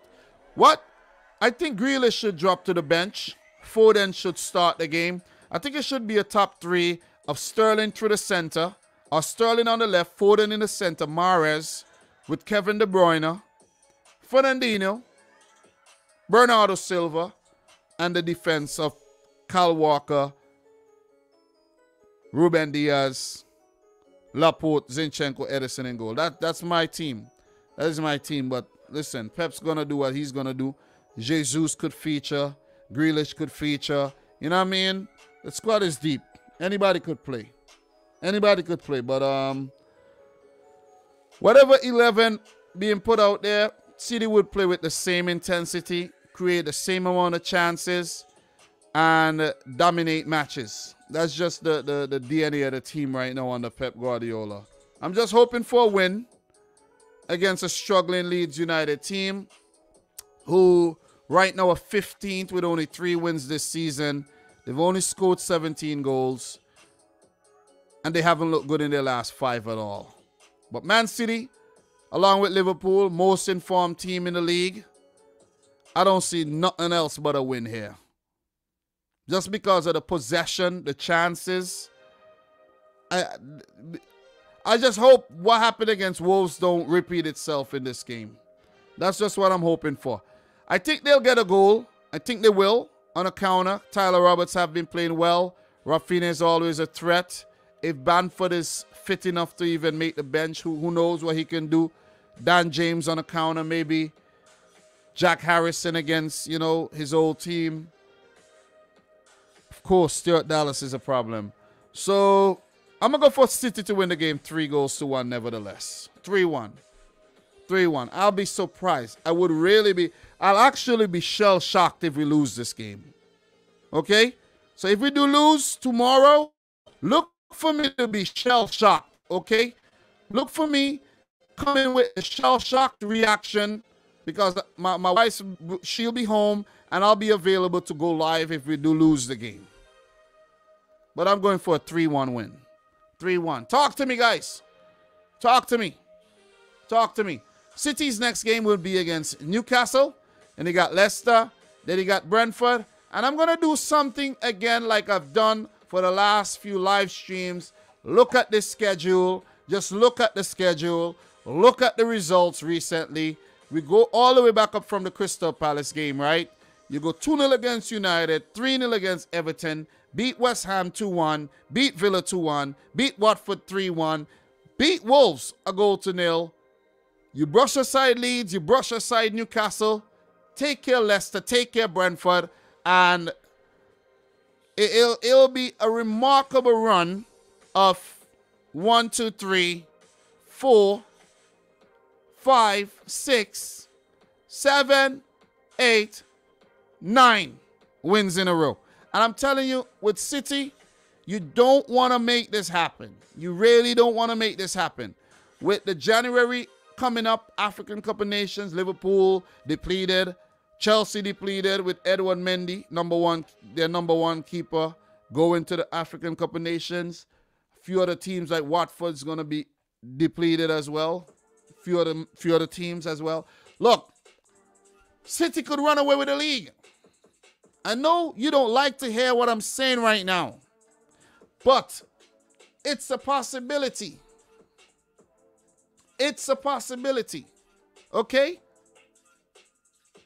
It is a possibility. Let's look at these fixtures. It's a wrap. I'm getting very confident, man. Confidence is growing by the day. Oh, man. I know people don't like this at all. I know. It's yet another season, man. I know. So, look. For Leeds United, I just want to show you what I have here. They have Arsenal, Liverpool, Aston Villa coming up in their next games. It's going to be an uphill battle. It's going to be a struggle for them. And I'm going for City to win 3-1. Let me know your prediction in the chat. Appreciate it. So what we're going to do, we're going to go back. Let's go back and let's go big. Talk to me. Let me hear what you guys are saying right about now. Let me see who I pissed off in the chat right about now. Talk to me, guys. Alison Saim, 3-1 City. 3-2 City, Gervais. Online School, 2-1 City. You guys are agreeing with me. His way of playing doesn't work with this new manager. It's no longer Freestyle FC. All right. You're talking about United. City weakness is counter-attack for some reason. Yep, definitely. Definitely counter-attack is the weakness. Once you get, listen, the thing about Man City, Bob, they dominate the game. They dominate possession. It doesn't matter who they're playing against, right? But you see, once you get in the final third, oh my God. Once you get the ball away from City and you get into the final third, you could cause some trouble. You could really cause some trouble. Because the thing is, the defenders are not really doing a lot. They don't really have a lot of work to do, right? So they got to stay switch on. They got to really concentrate hard. Because most of the times they just passing and supplementing the attack, right? Passing, providing, being available for that out ball when they need it to relieve the pressure. When you don't have anywhere to go, you pass the ball back. They recycle the ball around the field. And the thing is, when you do counter against City, and you find that against very good sides, like Liverpool, the same thing. Very vulnerable on the counter-attack. You know what I mean? And no wonder both these teams have been the best teams in the last 5 seasons, right? So, it's just what it is. Something's got to give. Something's definitely got to give. But that is City's Achilles heel. But how many times could you get the ball during the game to get said counter-attacks and score? Because remember, you still got to beat Edison in goal. You know what I mean? So, great point there, A-Bob. Great point. Online School, 2-1. What else we got here in terms of predictions? Any more points? 4-0 to City, says Jordan. What else we got? Yep, counter-attack is how Ole won the few times. Let me see. Online School. Come on, somebody, keep Man City down. I know that's what you guys are praying for, I really know that's what you're praying for, but keep on praying, man. Hurt the knees. Hope you got strong knees. Jack Kelly, how are you doing? Nice to see you in here. Big up to everybody who come out to the live streams and support the thing. Guys, we need 6 more likes to get to 50. Smash it up, man. Look me in the eye. Like the video. Okay? Like it up.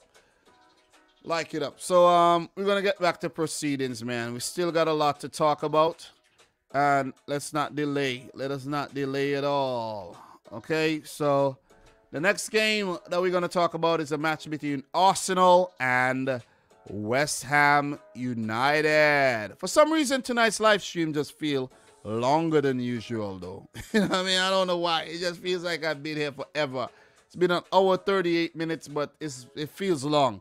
Maybe because I was live yesterday, and it's just a lot on my voice, you know what I mean? But I love to do this, man. This is fun. Definitely fun. And you guys make it even better. Oh, yeah, you guys are the best. So, look. Arsenal 3, Southampton 0 in their last game. Pretty impressive. West Ham and Burnley played to a 0-0 draw. I expected better from West Ham, but it is what it is. Still a point. Last time West Ham and Arsenal met, London Derby, 3-3 draw.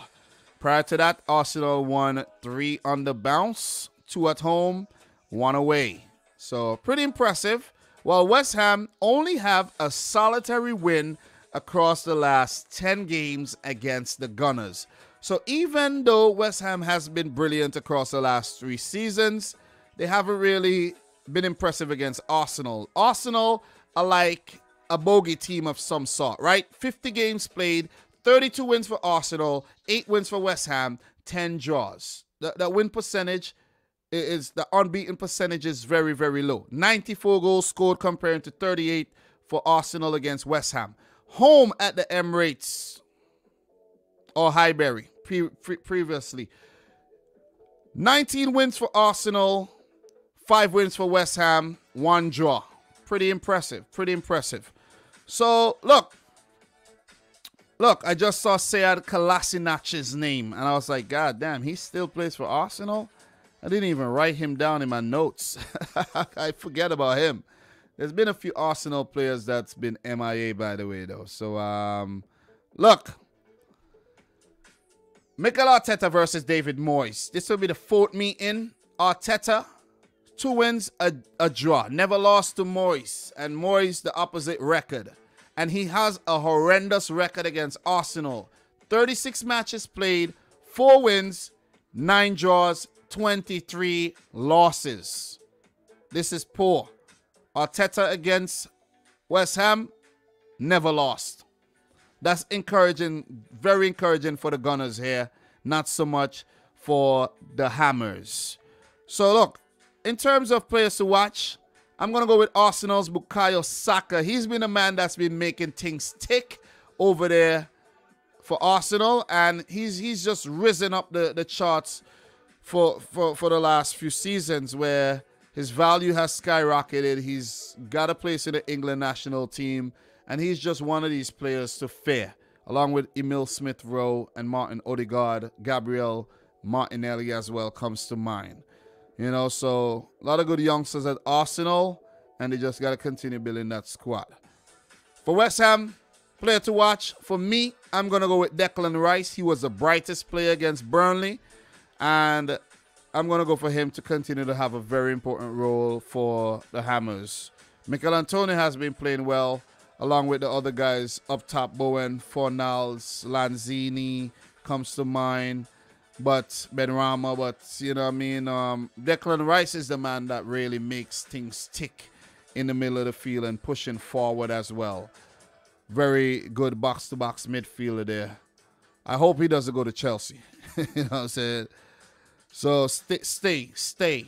Why don't you stay at West Ham and build up the Hammers? Look, for Arsenal, Pierre-Emerick Aubameyang missed the last game through disciplinary issues.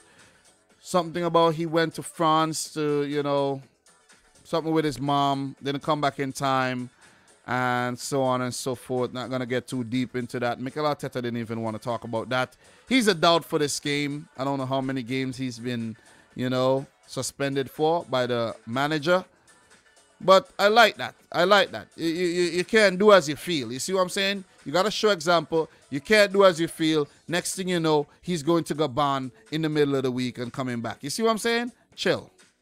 Callum Chambers, Pablo Mari, Bert Leno, Sead Kolasinac has all been MIA lately for Arsenal. For West Ham, they've going through somewhat of a defensive injury crisis where Angelo Agbana, Kurt Zuma are out for long-term periods. Ryan Fredericks has been out for a while.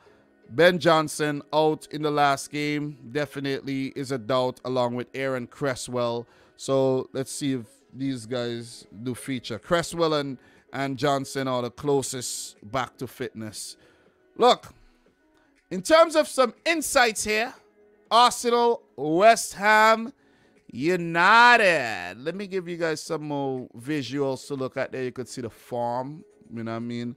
Look, Arsenal have won 10 of their last 11 league games against West Ham, losing the other 2-0 in August of 2015. After winning 3 Premier League games in a row against Arsenal between February of 2006 and April of 2007, West Ham have just won West Ham have won. Yeah, that looks like 1, right? To me, the way I'm seeing this. West Ham have won just 2 of their last 26 games against the Gunners in the competitions, losing 19, drawing 5. But we know this is a different West Ham team, right? Arsenal have just lost one of their 22 Premier League games at the Emirates played on a Wednesday, winning 14, drawing 7. Going down 2-1 against Swansea in March of 2016. Before this, they'd also won 12 of their last 14 Wednesday League games at Highbury, drawing 1 and losing 1, though that one defeat was against West Ham in February of 2006. Between January of 2019 and July 8, 2020, West Ham lost 9 of their 11 midweek Premier League games, played on a Tuesday, Wednesday, and Thursday, and they won 2. Since then, the Hammers are unbeaten in 8 such meetings in the competition, winning 4 and drawing 4. So they've been an improved team. That's basically what that insight is saying. Arsenal have lost 2 of their last 4 Premier League London derby matches this season, winning 1, drawing 1. Already more than they had lost in the whole of the 2021 season, winning 6, drawing 3, losing 1. Meanwhile, West Ham are looking to win 3 consecutive League London derbies for the first time since January of 2019, the third game of which came against Arsenal. Look, for my prediction here for this match, Arsenal, as we know, are a team that they play very well against the inferior oppositions. When you're lower in the table, I'm talking about this season, what they've shown us, right? You're lower in the table, they'll dominate and they'll get the victories. Look at what they did against Southampton. They looked a totally different Arsenal team than we saw against United, than we saw against Everton, right? We could see a different Arsenal team here against West Ham. This one could go either way. Forget about the history. Let's just look at what West Ham has been doing recently, right? In terms of the last couple seasons. They're not a team to mess around with. But the form that they're coming into the game with is a little suspect, in my opinion. Because 0-0 against Burnley, I didn't expect that to happen. They lost to Dinamo Zagreb in the Europa League. That's fine. Beat Chelsea, somehow found a way to beat Chelsea, but they drew to Brighton, lost to City. You see what I'm saying? So, and they did lose to Wolves as well. So they have an indifferent form coming into this game. They've been somewhat inconsistent and all over the place, but still a very dangerous and exciting team. So we don't really know what to expect here. Seriously. Are we going to get that West Ham that beat Liverpool or the West Ham that beat Chelsea? Or are we going to get the West Ham that maybe show City too much respect and couldn't get the better of them? Are we going to have that West Ham team that just going to be like that team against Burnley, right? That's the thing. I think Arsenal are going to perform well in this game. They're going to play to the level, West Ham's level. I don't think they're going to show them that type of respect. And they're going to come into the match feeling that they could win this game. And they would want to win this game. But I think the teams are going to cancel each other out. There will be goals. Will definitely be goals. So we know West Ham's defense isn't the most settled right now. Arsenal defense have really depended on Aaron Ramsdale and his brilliance at the back. I think they've really allowed too many shots at Aaron Ramsdale, if you ask me. Just look at all the brilliant saves that Ramsdale have been making. It's because there's a lot of opportunities being let in. I'm going to go for a high-scoring 2-2 draw for this game. And I won't be surprised if either team win the game either. You see what I mean? Won't be surprised. This is a game that could go any which way. What is the win probability here for Arsenal? 44%, a 29% for West Ham, and a 27% chance of a draw. I'm going for a draw. I'm going in between here, and that's my thoughts on the game. Definitely. But for Arsenal, they would want to be more consistent If they win the game, they have a chance to go above West Ham and even jump into the top 4 position, because United are not playing, and the Tottenham cannot get more than 28 points. So it's going to be a key game for Arsenal, where they could get a psychological boost by being top 4, and they will want to actually try to stay top 4. For West Ham, they would want to hold on to that top 4 place and not go far off. So there's a lot of incentive for them to actually pick up a positive result in this game.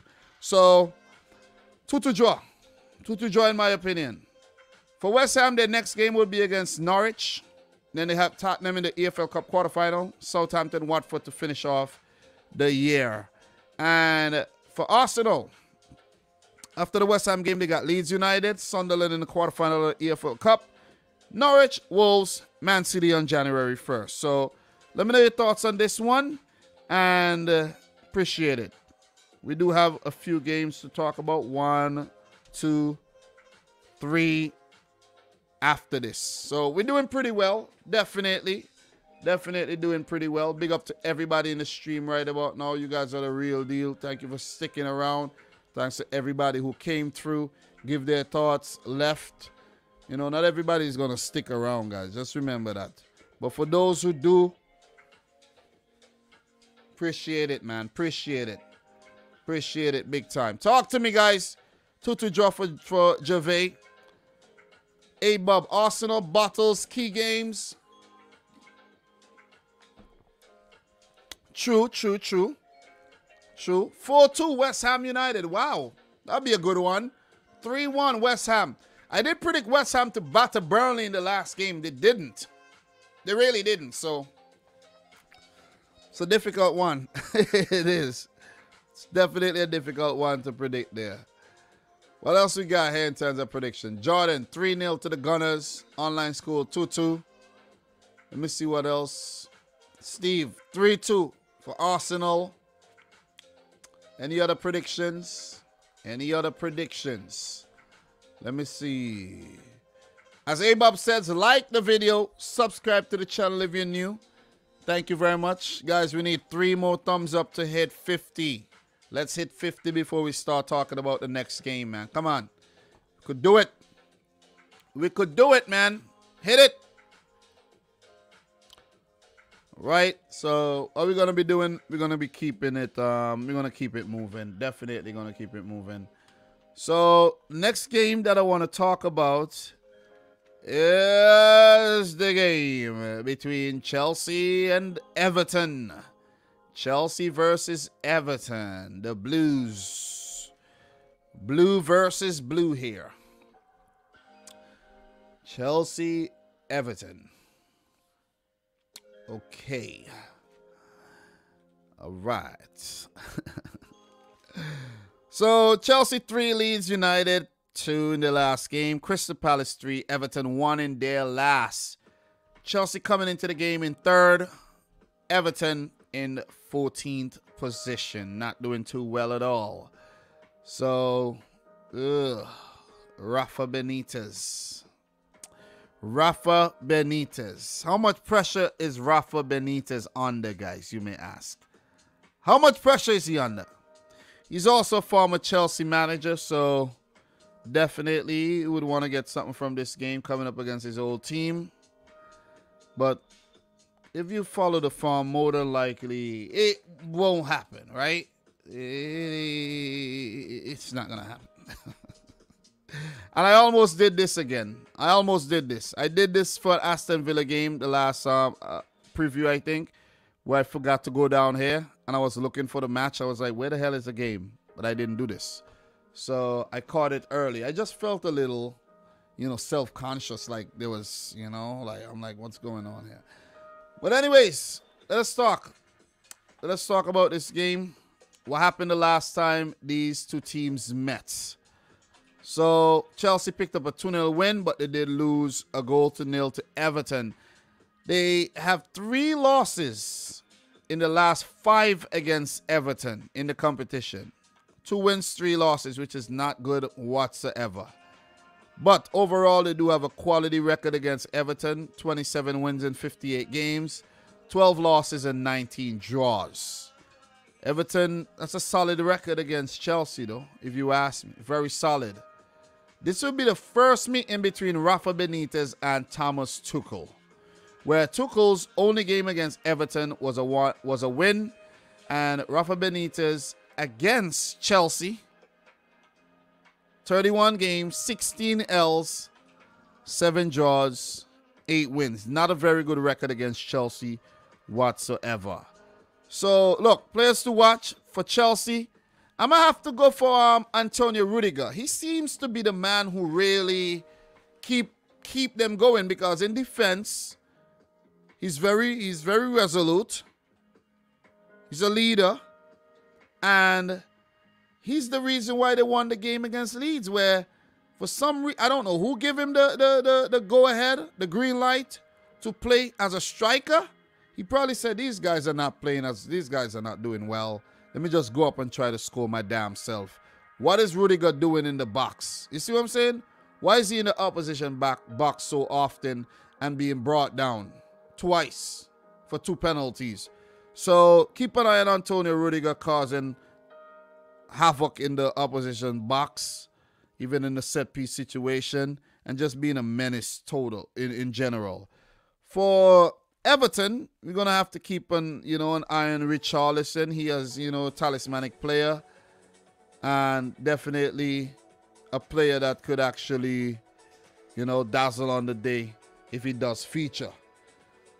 So for Chelsea, guys, in terms of the squads, Ben Chilwell, N'Golo Kante, Trevor Chalobah, they all missed the last game. Chilwell out long-term.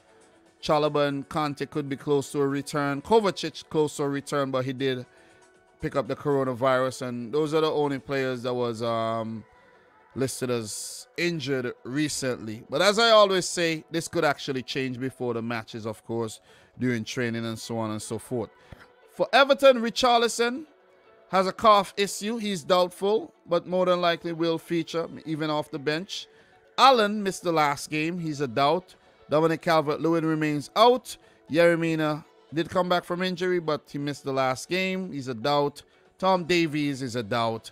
And Luca Digne is also a doubt, as he's recently had a little row with the manager, Rafa Benitez. So they need to sort that out, because you need Luca Digne's quality in the team, man. Definitely.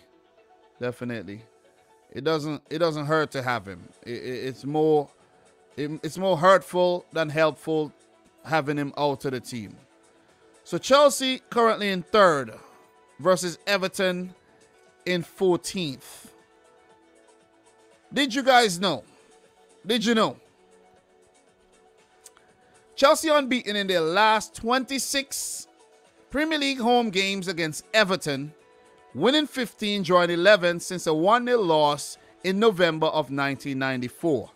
If they avoid defeat here, it would equal their longest ever unbeaten home run against an opponent in their league history, 27 versus Spurs between 1990 and 2016. Everton have won 3 of their last 5 Premier League games against Chelsea, losing 2, as many as they had in their previous 15 against them. However, all these victories have come at Goodison Park. After beating Liverpool in all 3 competitions in the 1984-85 campaign, Everton are winless in their last 12 competitive fixtures against reigning European champions, drawing 8 and losing 4. For a second, I was like, Liverpool? Where did that come in? They lost both such meetings against Chelsea the last time the Blues were champions of Europe in 2012-13. It's a weird stat. Of all... it is weird, right? Of all the teams to play more than 1 Premier League game on Thursdays, Chelsea have the best win rate on this specific weekday in the competition, winning 7 of their 11 such games, 64%. After losing 4 of their first 5 Thursday games in the competition between 1996 and 2015 and drawing 1, Everton are unbeaten in their last 5 played on this day in the competition, drawing 2 and losing 3, and it will take a lot for that record to remain. So, what's my thoughts on this game? Chelsea versus Everton. Chelsea, Everton. I have not been really impressed with Chelsea across their last several games, I should say. The win against Leeds, that was not impressive. The Zenit game, not impressive. The West Ham game, not impressive. They've conceded a total of 8 goals across 3 games, right? They weren't overly impressive against Watford either, but they won that game. Drew against United, right? But against Juventus, Leicester, they did well, but there's a draw against Burnley. So it's a thing where, what is going on at Chelsea right now? What is going on? Are they losing a bit of steam? Are they? Does Thomas Tuchel knows his best 11?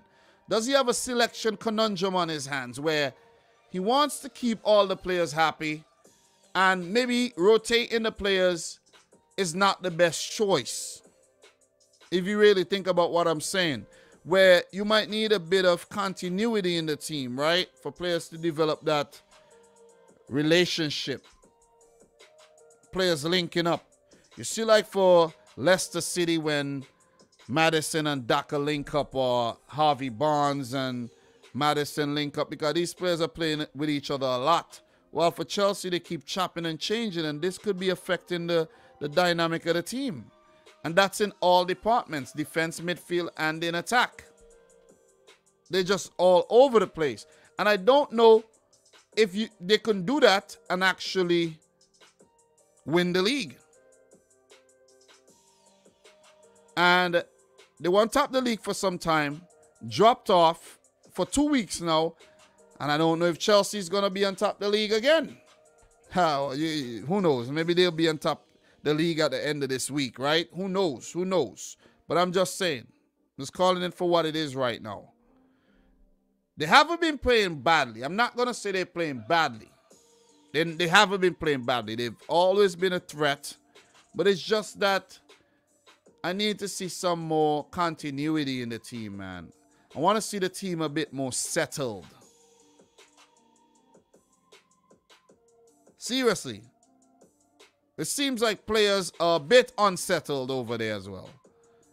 A Rudiger contract situation that might be coming to a resolution soon.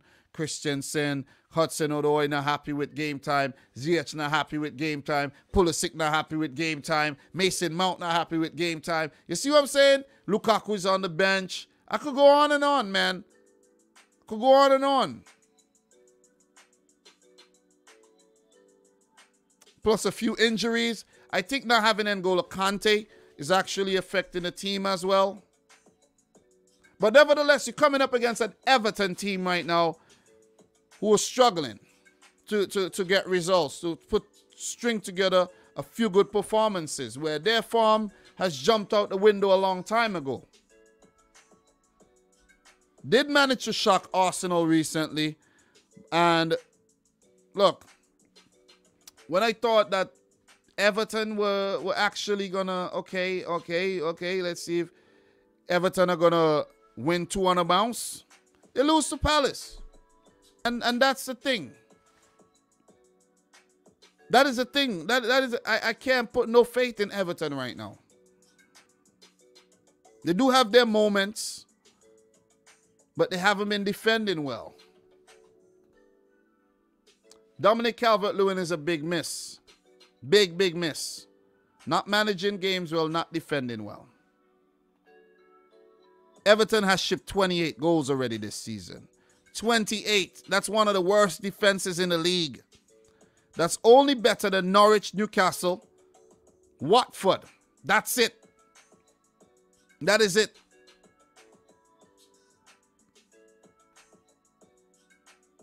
You score 20 goals, still not enough. Need more players to step up and contribute, if you ask me. Chelsea 2, Everton 1. Don't see no other result here. As much, to be honest, being a City fan, as much as I would love to see Chelsea lose, I don't think they're going to lose the game. And it's the same thing for the Leeds game. I predicted them to win the game as well. I've been predicting Chelsea to get positive results. Against West Ham, I predicted a draw. They ended up losing. But against these teams, they should win. Or else don't talk about no title. Chelsea 2, Everton 1. Final prediction. Talk to me. Talk to me, baby. Say, hey, am I his baby? Am I his baby? Of course you are. Why else you think you're here right now? So, for Chelsea, their next game will be against Wolves. Then they got Brentford in the EFL Cup quarterfinal. Aston Villa, Brighton. Winnable fixtures, if you ask me, in the rest of the year, where they would want to keep the squeeze on Liverpool and City. Could even surpass one of these teams if any one of them slip up. As for Everton, they got Leicester coming up, Burnley, Newcastle to finish off the year. The Burnley-Newcastle game, Brentford, they would have to look to win those. If you don't win those, Everton could be, you know what I mean, in big trouble. So, guys, thank you for helping the video reach 54 likes. Do appreciate that. Like the video if you haven't yet liked it. Let me know your prediction, guys. Talk to me. Talk to me. Wait, 15 minutes has surpassed? What about 15 minutes? Time flies, man. Time ain't waiting for nobody, guys. Time definitely ain't waiting for nobody. Benitez has to continue fighting for his job. Indeed. Indeed, man. That's where you look for jobs, too. Indeed.com.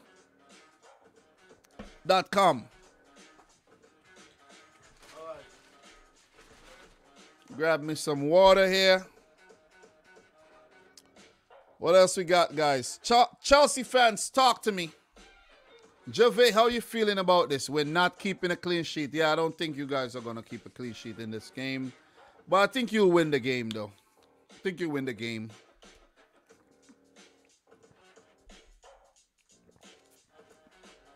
Oh, yeah. Talk to me, guys. Talk to me. Look at this guy, Jordan. Jordan, why you clowning, bro? Why you clowning? No reason to clown right now. No, none at all.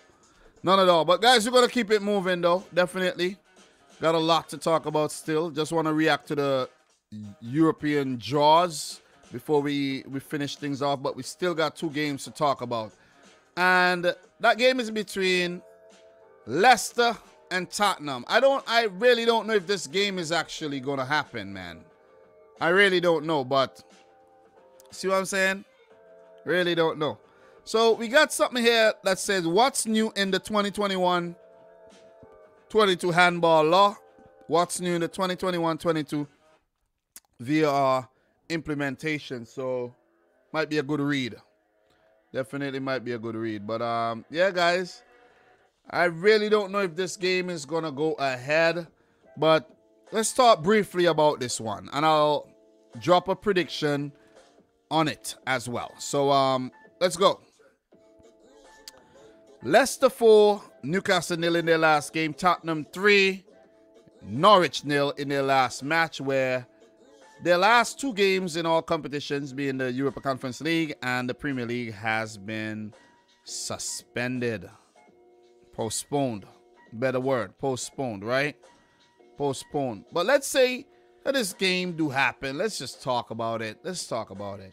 Let's talk about it briefly.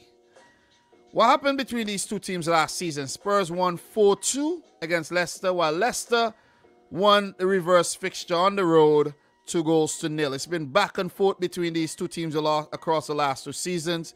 Spurs 3, Leicester 0. Leicester 2, Spurs 1. Spurs with 3 wins on the trot. Leicester with a win in 2017. Spurs with a big 6-1 win. You know, so it's just been back and forth between these 2 teams, where Leicester has been brilliant lately, winning the Premier League and all, even before Tottenham, right? So, and before a few other teams. But we're not going to get into that right now. We're not going to go down that route. Not going to be petty. Okay. So Tottenham in 7th, Leicester City in 8th.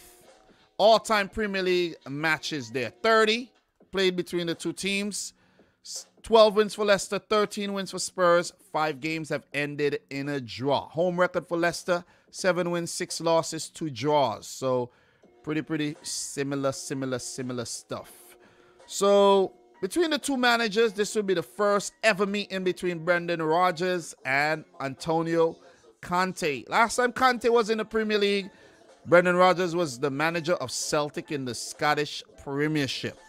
But Antonio Conte in 6 matches against Leicester have never lost a single one, winning 5 and drawing 1. Brendan Rodgers against Tottenham, 7 wins, 5 losses, and a draw. 13 games. Players to watch, in my opinion, for Leicester. Oh, man. James Maddison is hot product right now, man. He's playing well, so you got to keep an eye on James Maddison. Definitely. If Maddison's doing well, Leicester's going to do well because the man is high on confidence, man. I don't know. Maybe he met a new girl. I don't know. I don't know. And if you say, hey, he got a girlfriend, he ain't met no new girl, what do you know? What do you know? What do you know? Okay? For Spurs, you got to keep an eye on Harry Kane. Harry Kane is a guy that has been very poor this season in the Premier League. For England, yeah, he's scoring them. But in the Premier League, he hasn't been good. 1 goal, 1 assist in 13 appearances. Conference League, he has 4. EFL Cup, he has 1. You see what I'm saying? Conference League. Qualifiers, he has 2. But in the league where it matters the most, you got 1. Haven't been playing well at all. And I think that whole failed move to Manchester City is on his mind. And I just want to say to City, please do not pursue Harry Kane again. Don't do it. Don't do it. I'm pretty sure there's other strikers around the world that you could get for cheaper than 150 million and could do a damn better job than Harry Kane. Make a better decision. In hindsight, I have to say, I'm happy it didn't happen. Seriously, man. Look, just some notes. Leicester do have a few COVID cases. Ademola Lookman, Iheanacho, Daniel Amate missed the last game, so they might be within the players with the coronavirus. Johnny Evans injured in the last match. He's a doubt. James Justin, Wesley Fofana out long term. Jamie Vardy, who has not started the last 2 games, I think, in all competitions, could be well rested and coming back to face Spurs. For Tottenham, Sergio Romero remains out, injured. And I'm not sure who's out with the coronavirus, but there's several players out. This game could go ahead. Players could be coming back as well. But I really don't know who's going to be out. There's some doubt about this game as well and whether it would happen or not. I don't know if it's going to happen, to be honest. Really don't know. So, look. In terms of the insights here, Leicester do have a 46% win probability while Spurs has a 28%. Spurs have that done too bad under Antonio Conte. But I think the fact that they haven't been playing, haven't been training really, and the coronavirus has really taken on their camp, they could struggle. And we've seen what Leicester did recently in their last game against, Newcastle there. So Leicester definitely favorites in this game. But in terms of some insights, Leicester have won 2 of their last 4 Premier League matches against Tottenham, losing 2, as many as they had in their previous 12 against them in the competition, drawing 3, losing 7. Tottenham won this exact fixture 4-2 in May last season, last winning back-to-back league games against Leicester in October 2003 and December 2014 between those dates. Since Leicester returned to the Premier League in 2014, their 14 meetings with Tottenham have produced 54 goals. Only Arsenal versus Liverpool 62 and Crystal Palace versus Liverpool 55 have seen more goals scored in the competition in that time. Leicester have lost just one of their last 8 midweek Premier League games, winning 4 and losing and drawing 3, pardon me. Going down 2-1 at Chelsea in May. The Foxes have won their last 2 Premier League games on a Thursday. This, after having failed to win any of their first 5 such games in the competition beforehand, drawing 3 and losing 2. Tottenham have lost 5 of their last 8 away midweek Premier League games. Tuesday, Wednesday, and Thursday. Winning 2 and drawing 1. More than they had in their previous 21 such games in the competition, winning 13, drawing 4, and losing 4. Look, my prediction for this game, guys, look, man, look, I'm not going to get too deep because I don't really know what's going on at Tottenham right now. I don't know who's out with coronavirus. I don't know who's healthy. I really don't know what's going on. I don't even know if this game is going to happen. But let's say this game does happen.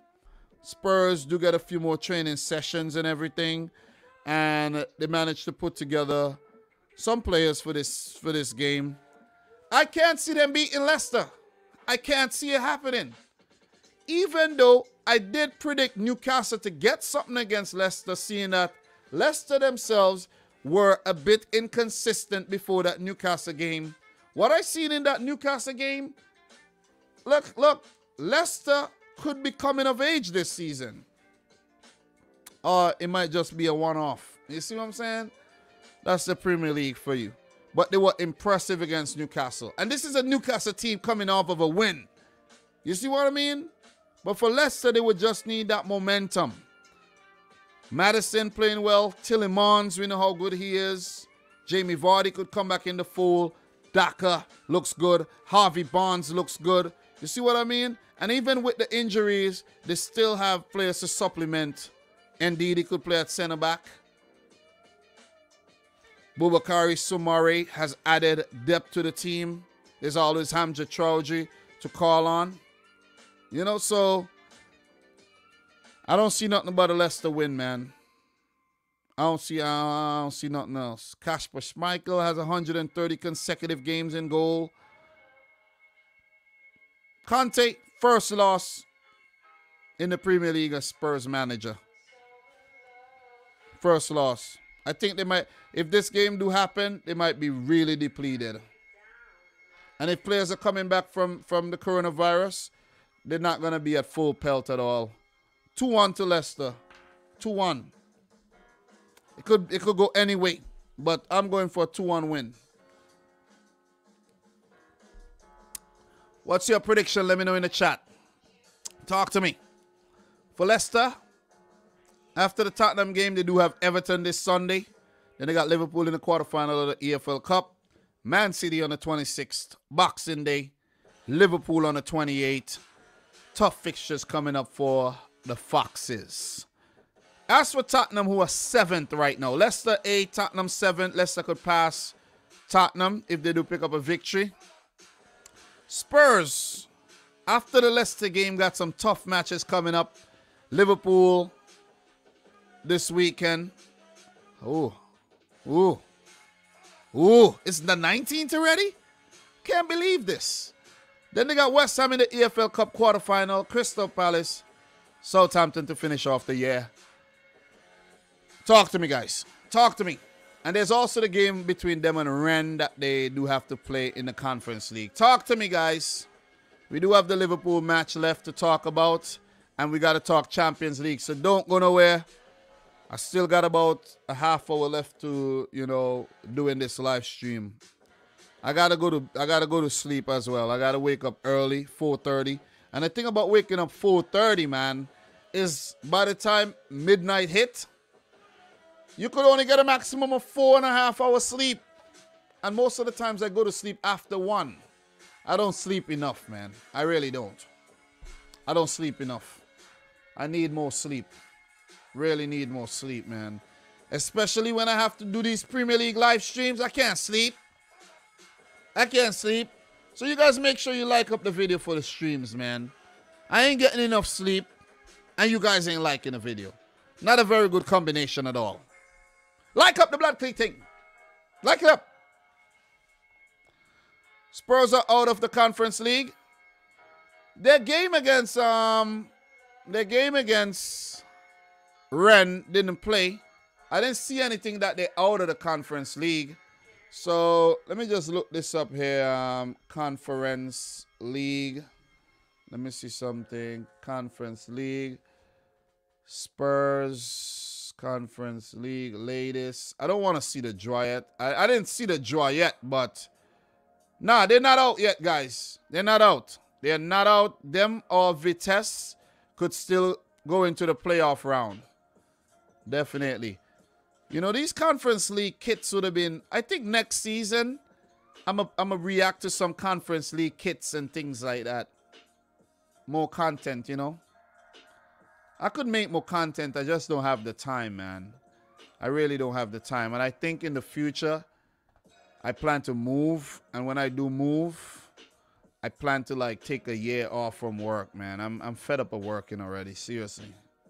Really fed up of working. I'm actually fed up of like going to work and punching the clock. I want to work for myself. I want to work for myself, man. Oh, they're out of the Conference League by default. Well, that's not what the draw says, though. That's not what the draw says. They would have to actually figure out a fixture to play. Them and Ren. But they could be out, though. They could be out because there might not be a window to play that game. And that could actually happen. That could actually happen. So, yeah, man. We got one game to talk about. Let's talk about it. Liverpool versus Newcastle United. This one should be a straightforward one, right? Second place team versus 19th. This should be pretty routine if you ask me. Right, guys? Should we analyze this? Or should we just go straight into the predictions here? Should we? We'll just analyze it. We'll show the respect to... We'll give Newcastle a bit of respect still. After all, they're the richest club in the world, right? We'll give them a bit of respect. At least they've earned that. They have. They have. This will be the last game on the memo this week. Second versus 19th. Liverpool won Aston Villa 0 in their last game. Leicester 4, Newcastle 0 in their last. They need to bounce back from that horrible loss. What happened to these teams last season? Well, Newcastle somehow managed to go unbeaten against Liverpool last season with a 0-0 draw at home, St. James's Park, and a 1-1 draw at Anfield. Wow. Wow, how did they manage to pull that off, though? They did it because Liverpool struggled last season. But with Liverpool back to their best like they were previously to those draws, they had won 5 consecutive games without losing or drawing against Newcastle. Well, 5 wins. Newcastle has 1 win in their last 10 matches against the Reds, being a 2-0 win back in 2015. And if we go further back, I know there's another famous Newcastle victory somewhere in between there. There's a 1-0 win back in 2014, and there's been another 2-0 win back in 2012. There's a few wins sprinkled in between there, but it's not... Newcastle haven't really had a lot of success against Liverpool in recent times, where 52 games... all-time games, Newcastle has 11 wins, 12 draws, and Liverpool with 29 victories. What does the win probability look like here this time for Liverpool against Newcastle, you may ask? It's an 87% win probability, with Newcastle only have a 4% win probability, which is absolutely ridiculous. Should I continue to analyze this or not? Should I? Is it even necessary? I think it is. Let's just show respect to the richest club in club football. Eddie Howe. How is he going to pull it off against Liverpool? How? How is he going to do? Is he going to pull off a heist? Is he going to work some magic? How? What is he going to do? Maybe it's not the what that we're going to ask. It's how. How is he going to manage to do this? 10 previous games against Klopp. 1 win, a draw, 8 L's. Against Liverpool, period, 1 win, a draw, 11 L's in 13 previous matches. Not a very good team to play against, right, Eddie Howe? Klopp has only lost once against Howe, drawn once with 8 wins, and his record against Newcastle is a bit indifferent. 5 wins, 4 draws, and a solitary loss. Liverpool's home record against Newcastle is very, very brilliant. 20 wins, 1 draw. 1 loss, pardon me, and 5 draws. That's absolutely brilliant when you think about it. Players to watch for both teams, I got to go with Mohamed Salah, leader in goals in the league, leader in assists, on top of the charts in terms of the best player in the league right now, if you ask me. All hail King Mo Salah, right? He's been playing some good football. He's been very, very consistent as well. So we got to give credit when credit's due, right? Definitely got to give credit when credit's due. For Newcastle United, look, you see this man right here? He's something special. Something special. Alain Saint-Maximin. I see he did some things in that game against Leicester. Even though they lost it, I was so like, God damn, bro. Damn. Just not lucky that Newcastle, they're not playing well right now. But this guy is a special player. Callum Wilson as well, I mentioned it the last time, player to watch. But he remained rather isolated in the last game and didn't really, get enough touches. Wasn't fed. I think Newcastle have to learn to play more open-minded and less selfish football where players are looking for glory, it seems, right? So, look, in terms of notes here, for Liverpool, out would be Curtis Jones, suffered an eye injury. Klopp doesn't want to rush him back. Maybe he's waiting until January to do such thing. Harvey Elliott is out. He's been out, but he's walking again. He's recovering well. Nat Phillips suffered a recent injury. Adrian is injured. All other players should be available, including Roberto Firmino, who's back in training. And it couldn't have come at a better time for Liverpool. As we know, Salah Mane could be leaving for the African Cup of Nations soon. We don't know what's going to happen, but let's see. For Newcastle, their squad remained very, very fit, with Paul Dummett being the only man out injured, according to my research, right? As I just switch to the smooth jazz tune in the background right there, Newcastle has everything they need, all the ammunition to get something against Liverpool. They just got to get the right combination going. How are they going to do this? How is it going to happen? Eddie Howe has to figure it out. Look, did you know? Having lost their first Premier League game against Newcastle under Jurgen Klopp back in December 2015, Liverpool are unbeaten in each of their last 9 against the Magpies, 5 wins and 4 draws. Since winning their first ever Premier League visit to Liverpool in April of 1994, Newcastle are winless in their last 25 visits to Anfield, drawing 5 and losing 20. Only against Manchester United have they ever had a longer winless away run in the league. 29 between 1973 and 2012. Liverpool have won just 1 of their 6 Premier League home games played on a Thursday, winning 2-0 versus Sheffield United in January of 2020, losing both such games last season against Burnley and Chelsea. So the Reds would be hoping that Thursday curse doesn't strike again. Newcastle have won just 2 of their last 14 midweek Tuesday, Wednesday, Thursday Premier League games, drawing 4, losing 8, winning 4-1 at Bournemouth in July of 2020, and a 0-0 against Sheffield United in May last season. Liverpool have won excuse me.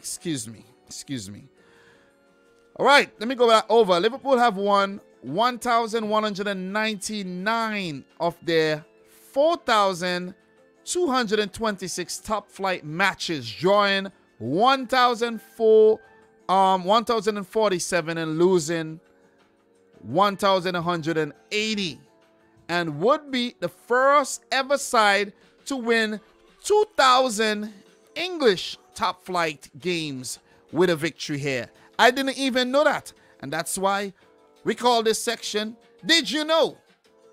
Liverpool are on the cusp of winning their 2,000th game in their history.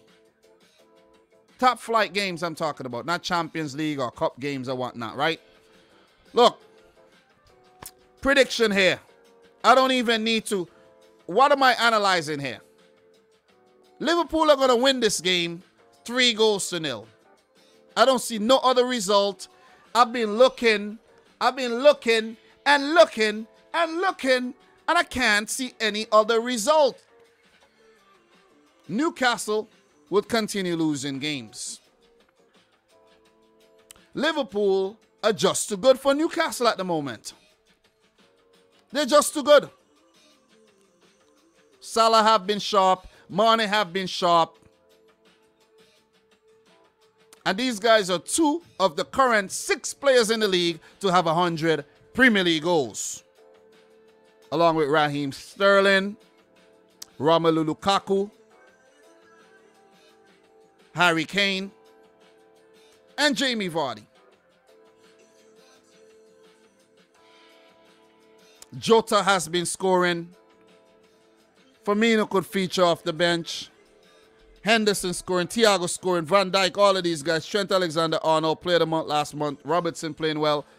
Don't see how they're going to breach the back line. Clean sheet again for Alisson, his 10th of the season. Liverpool just too sharp for a struggling Newcastle United team at the moment. I don't want to say anything else about this. Don't need to.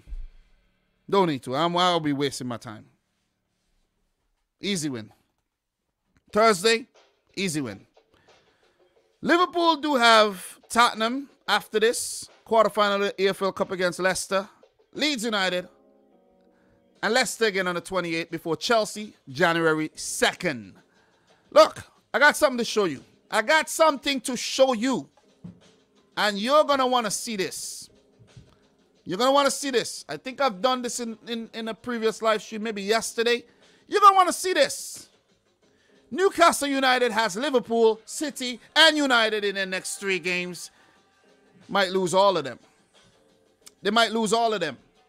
It ain't looking good for the richest club in the world right about now. 19th, 1 win in 16.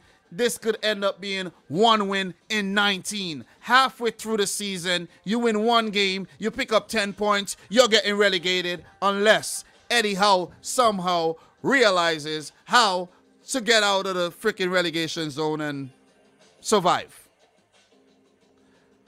Only hope for Newcastle to survive right now is Watford, Southampton, and Leeds all not doing well. It's contingent on the fact that these teams are not doing well also. Liverpool 3, Newcastle 0. That's it for this week's Premier League Match Week 17 preview. Another one with your boy Dominic Rich. It was very arduous, but I got it done and I feel proud. I feel hella proud of myself, man. Feel hella proud of myself. Guys, give me a round of applause. Come on. Round of applause for the most comprehensive Premier League preview show on planet Earth. Preview and review show. There's none. There's nothing else like it. Nothing else. Nothing. I don't mean to sound cocky right now, but I'm just confident. There ain't nothing like it. And I want to continue just building and making it better and better and better and better. It's not going to be the most popular, guys. It ain't going to be the most popular. But listen, best believe your boy Dom could fly in any weather when it comes to this Premier League thing right now. We're talking about modern day Premier League. If we go down in history, man, I'll struggle. But right now, you can't touch your boy. Can't touch your boy.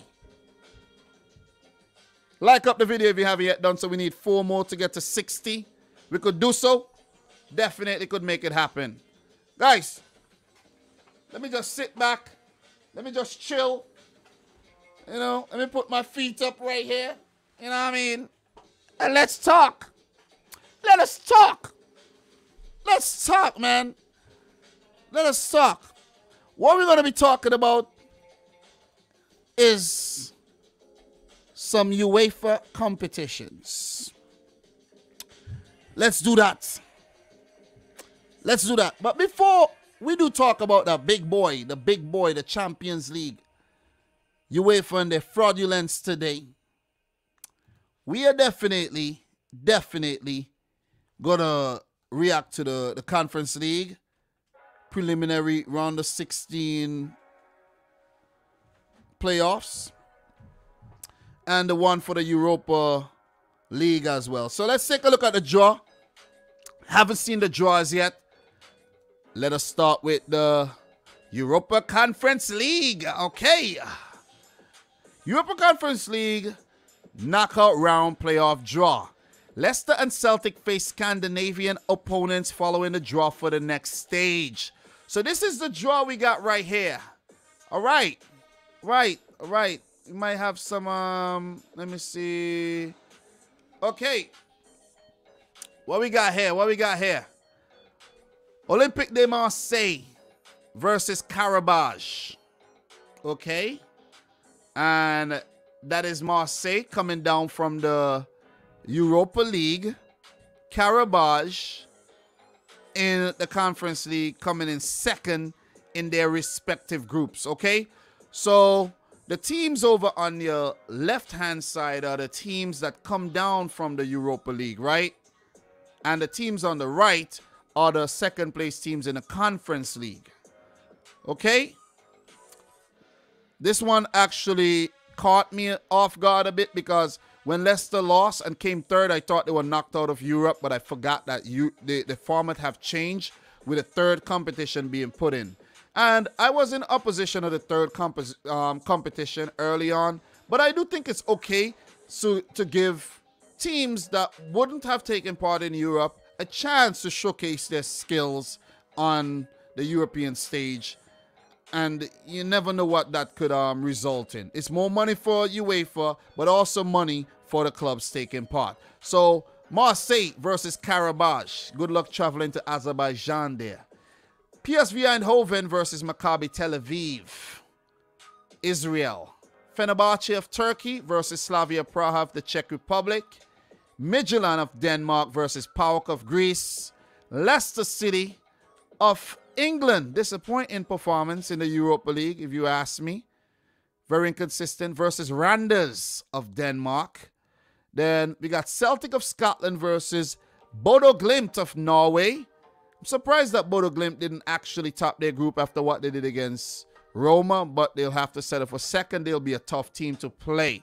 But Celtic, they have been doing some good recruitment from the Japanese league. Ange Postecoglou, in his previous time in the Japanese league, is using, that to his advantage. Sparta Praha, Czech Republic versus Partizan Belgrade of Serbia.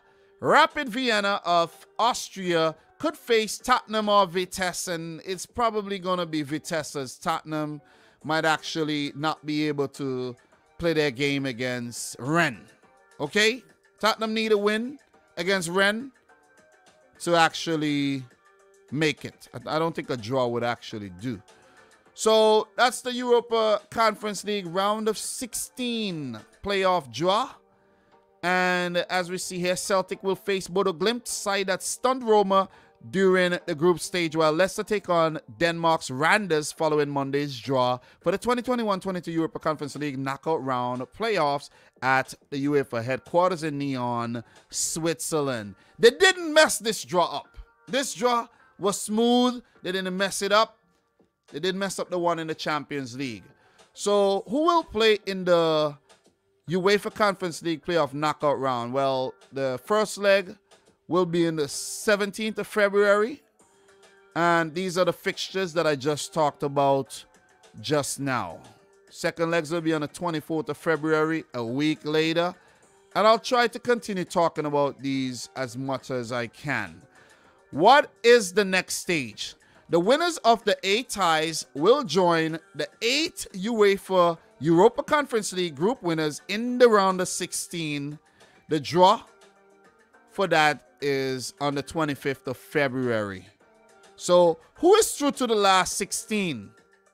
The other 8 teams are AZ Alkmaar from the Netherlands, Basel of Switzerland, Copenhagen of Denmark, Feyenoord of the Netherlands, Ghent of Belgium, LASK of Austria, Rennes of France, and Roma of Italy. How did the draw work? And, the teams coming down from the Europa League was put in the unseeded pot, and the teams from the Europa Conference League was put as seeded teams, as we should know that. Road to Tirana, knockouts February 17th, 24th. Then the round of 16, March 10th and 17th. Quarterfinals from the 7th and the 14th of April. The semifinals 28th and 5th of May. And the final 25th of May. And that will do it for the Europa Conference League. I actually forgot to put this a better background in. I should have do this, man. Oh my God, Dom. Late. Come on, Dom. You could do better than that. You could do better than that. But better late than never, though. So let's move on. Let's change the background to the Europa League. And we just going to go home there. And we're going to see what happened with the Europa League. I haven't seen the Europa League draw yet. So we're going to see what really went down with the Europa League. Let's go back to the UEFA website. We're going to get that right there. Knockout round playoff. It's the similar format where the third place teams that go down from the Champions League play the teams that come in second in the Europa League group stages. The teams from the Champions League unseeded. The teams in the Europa League already seeded. This is somewhat of a round of 24, if you want to look at it that way, where 8 teams will join the teams that won their respective groups. So these are the draw results. Sevilla versus Dinamo Zagreb. Ooh, that's going to be a good one. That's going to be a very good one. West Ham actually topped that group there. Atalanta versus Olympiacos. That's also a very good draw. Atalanta is a very dangerous team, but Olympiacos could be very good at times. Some quality players have come out of Olympiacos recently. Jose Sa and Arta Masuaku comes to mind. So we got RB Leipzig coming up against the struggling Real Sociedad. That's going to be a good clash. Barcelona will play Napoli. Oh, my God. Oh, my God. Listen. I just want to say this. Barcelona, man, don't embarrass yourselves. Do not embarrass yourselves in the Europa League.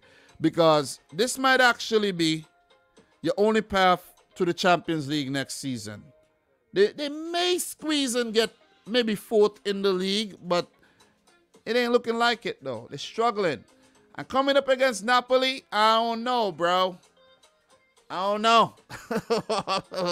I don't know. Osimhen and Insigne and these guys, man. Tough game. Zenit of Russia versus Real Betis. It's a good clash. Play attractive football there. Borussia Dortmund versus Randers. Dortmund should handle business. But Rangers, not Randers, pardon me. Rangers. Oh, God. Rangers. No longer under Steven Gerrard, but, let's see. Is it Giovanni Van Bronckhorst in charge of Rangers nowadays? He was recently in the Bundesliga. Sheriff Tiraspol, who I'm very happy for, the Moldovan team, will play against SC Braga of Portugal. And they would fancy their chances against the Portuguese outfit. FC Porto will play against Lazio. Very good clashes in the Europa League, if you ask me. But these are not the only teams that are left in the competition, right?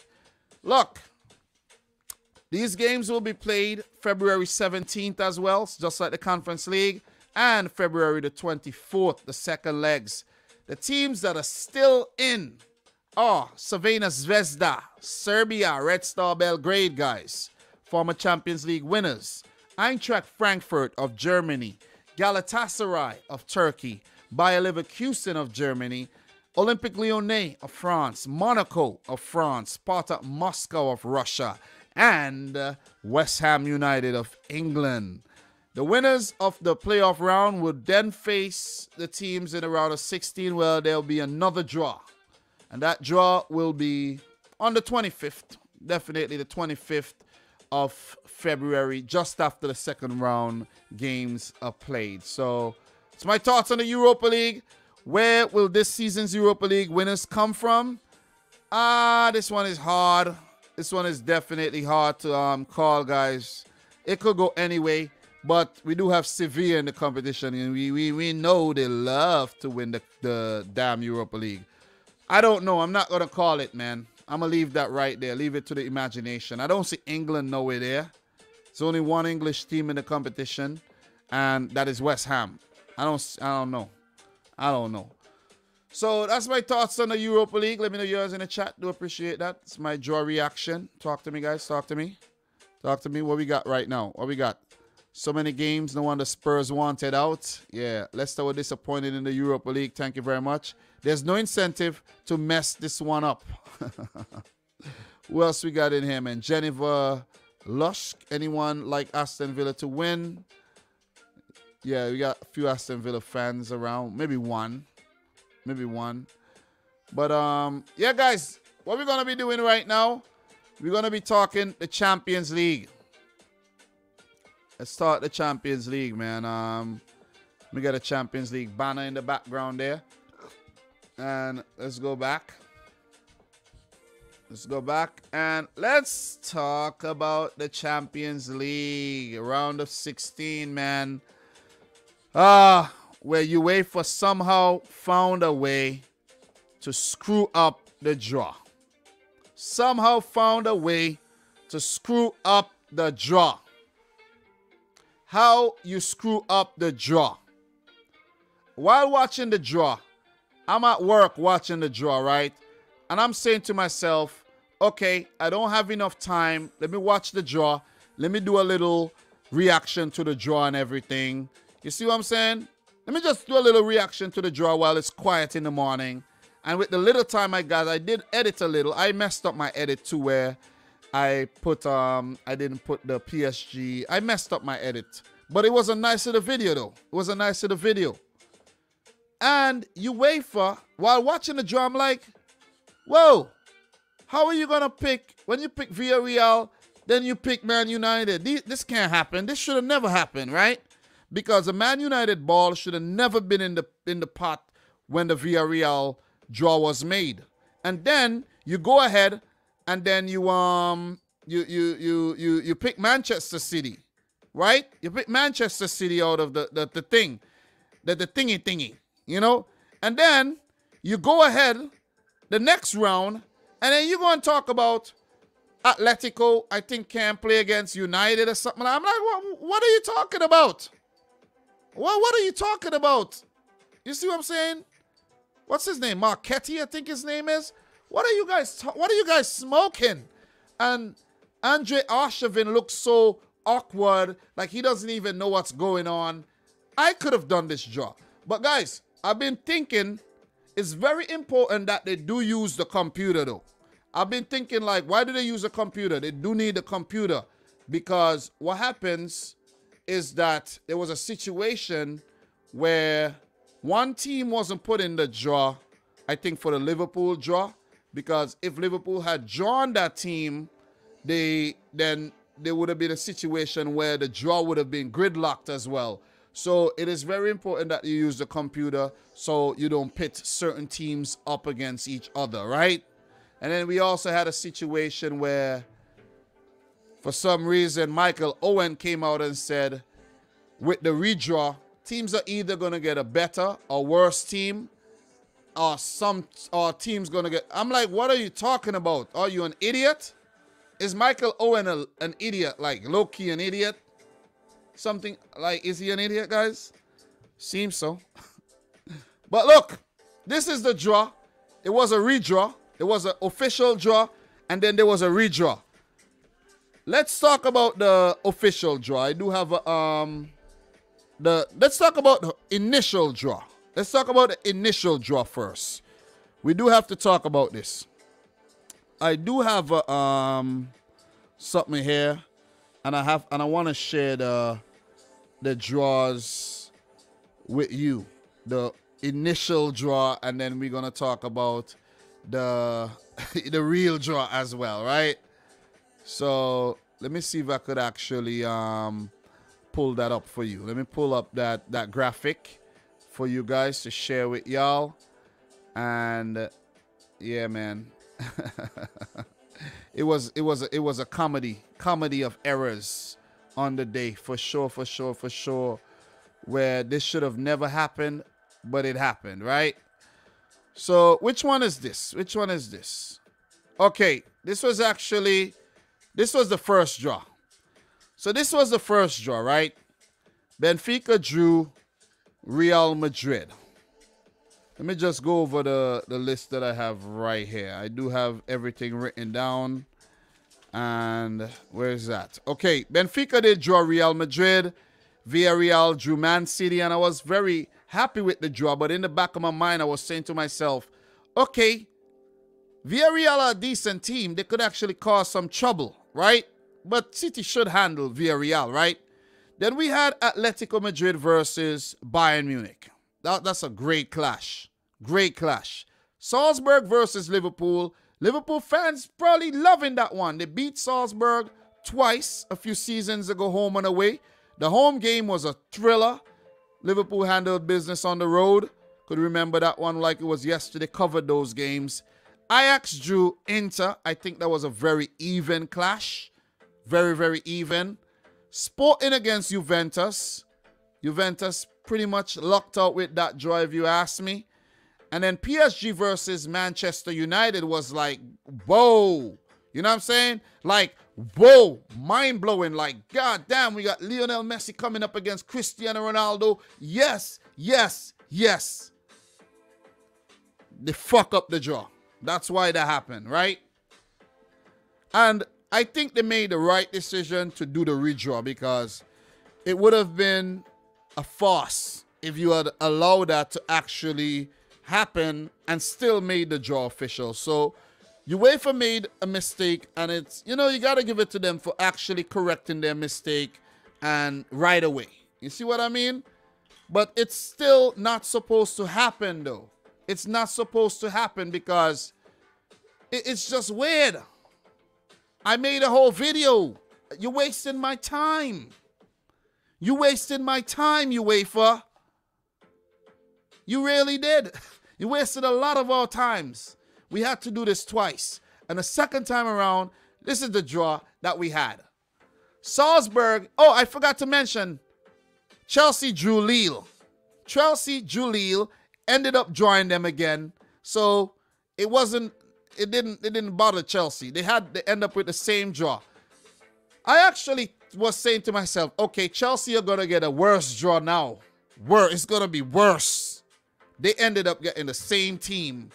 Lille, I don't think they're going to be a pushover, but you fancy Chelsea to make it to the last 8, playing against Lille here.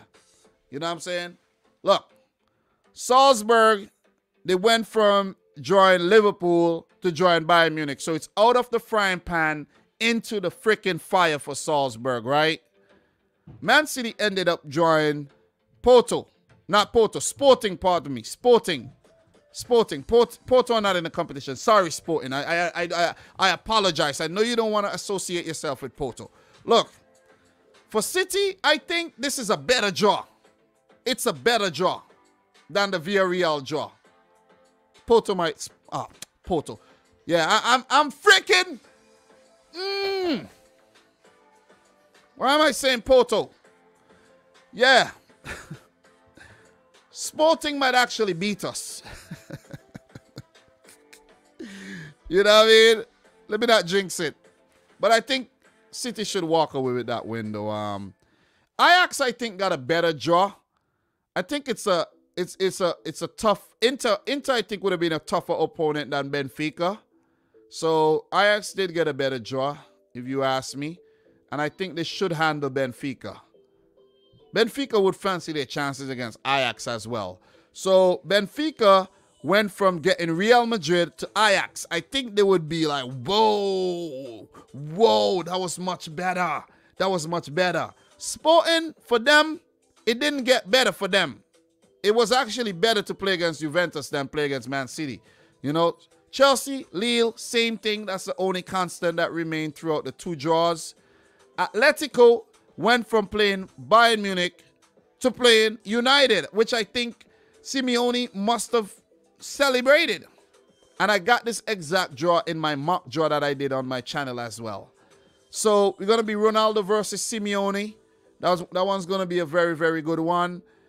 Very, very, very good clash, man. I'm thinking about other things, other matchups, potential matchups we could have there. But yeah, no other coming to mind right now. Look, Villarreal went from playing City to Juventus, which I think is a better draw for them. It's a much better draw for Villarreal, not for Juventus, who had Sporting. Villarreal handled Atalanta well in their group. They came through. And I think they fancy their chances against the Juventus side that's been struggling this season. Liverpool versus Inter. I do think Liverpool should handle business here. But if you ask Liverpool fans, I think they would have preferred a Salzburg match than the games against Inter Milan. Because we know the Champions League pedigree that they possess and everything. Maybe not recently, but previously. So Inter versus Liverpool is going to be a very, very good clash. The games in AC Milan versus Liverpool, they were good. And these ones are going to be very good as well. The one, Real Madrid, I actually ran across an article where Real Madrid didn't want the draw to continue, right? They didn't want it to be a redraw. Because you go from drawing Benfica to Paris Saint-Germain, it's like, what the fuck? You see what I'm saying? Like, what is going on here? We need a previous draw. It's going to be Sergio Ramos versus his old team, Real Madrid here. Messi versus Real Madrid. Listen, this one's going to be good. Kylian Mbappe versus his future team. This one's going to be good, man. This one is going to be good. Pochettino versus Real Madrid, a team he's been linked with. This is going to be a good one. You see what I'm saying? Previously, for PSG, they had United. We had Cristiano Ronaldo versus Messi. But it's going to be Sergio Ramos versus Real Madrid. Messi versus Real Madrid. Neymar versus Real Madrid. Listen, it can't get no better than this. It's good. Both draws, I think, were good. I kind of like the first one a bit better. I think it had more chance. It was just better. It was just better, I think. But look, we have a situation here, guys. We don't know who's going to make it to the last 8, right? We don't know. We really don't, right?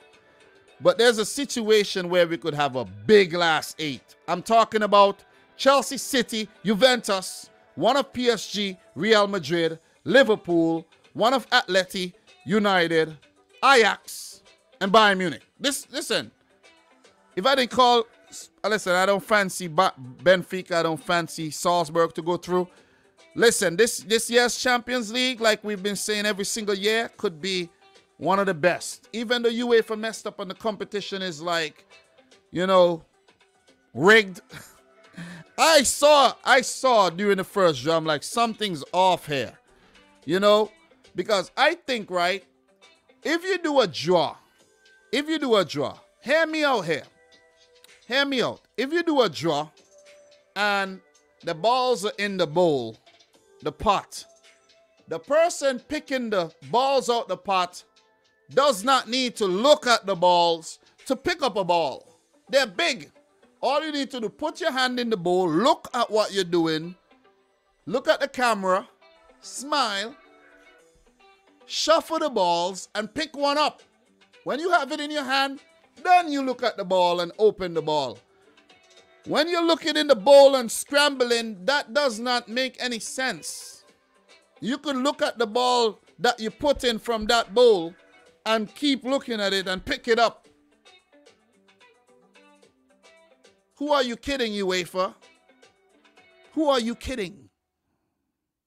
Surely not me. Surely not me. Don't get fooled, guys. Definitely don't get fooled. So, look. Talked about the Champions League. What are you guys saying right about now, man? Hey, Bob, I still think Real Madrid beat PSG. LOL, there's history there. After seeing them play against Zenit, I don't know. Agent Arshavin transferred to Abbey for ball tampering. Big up to Angel. Abel, how are you doing? What we got here? Hot Chili Barca could get beaten by Napoli. Guys, what we're going to be doing right now is we're going to call it a day. Definitely. It's 11:30 local time. I've done well to just get this stream out. And, you know what I mean, back-to-back days. I'm going to take Tuesday, Wednesday, Thursday. I'll be back. And I might be back maybe tomorrow, where I do want to check on the other leagues as well. So let's see how that one works out. Football is an infinite game. There's infinite amount of content to do. And I can't keep up. I really can't, man. I can't. Only how I could keep up with this thing is if I wasn't working and this is all I was doing. Where I'll go live a couple times a day and I'll keep up with everything, man. But I can't. I can't keep up. Too much. Too much to handle. It's overwhelming. A little dramatic there. It's overwhelming. Guys, smash the thumbs up button if you haven't yet done so. Do appreciate all the love, the support that I've got in 2021. 2022 is going to be a big year. World Cup year. We're going to take it to a whole nother level. Whole nother level. Big up to King FF. Hey, Bob, thank you very much down under in Australia for the continued support. Do appreciate you, girl. Do appreciate you, girl. All right. So, guys, look. From your boy, Dominic Claus, I'd like to say thanks for watching. Make sure you like the video. If you're watching the replay, thanks again. Appreciate it. Guys, don't forget to go check out all the clips on the channel, all the fresh content. Just keep showing the love. Because we're going to be here for a long time. All right? It's Firm Boy Dom. Thanks for watching. Until next time. Peace out. Rich Squad. Peace.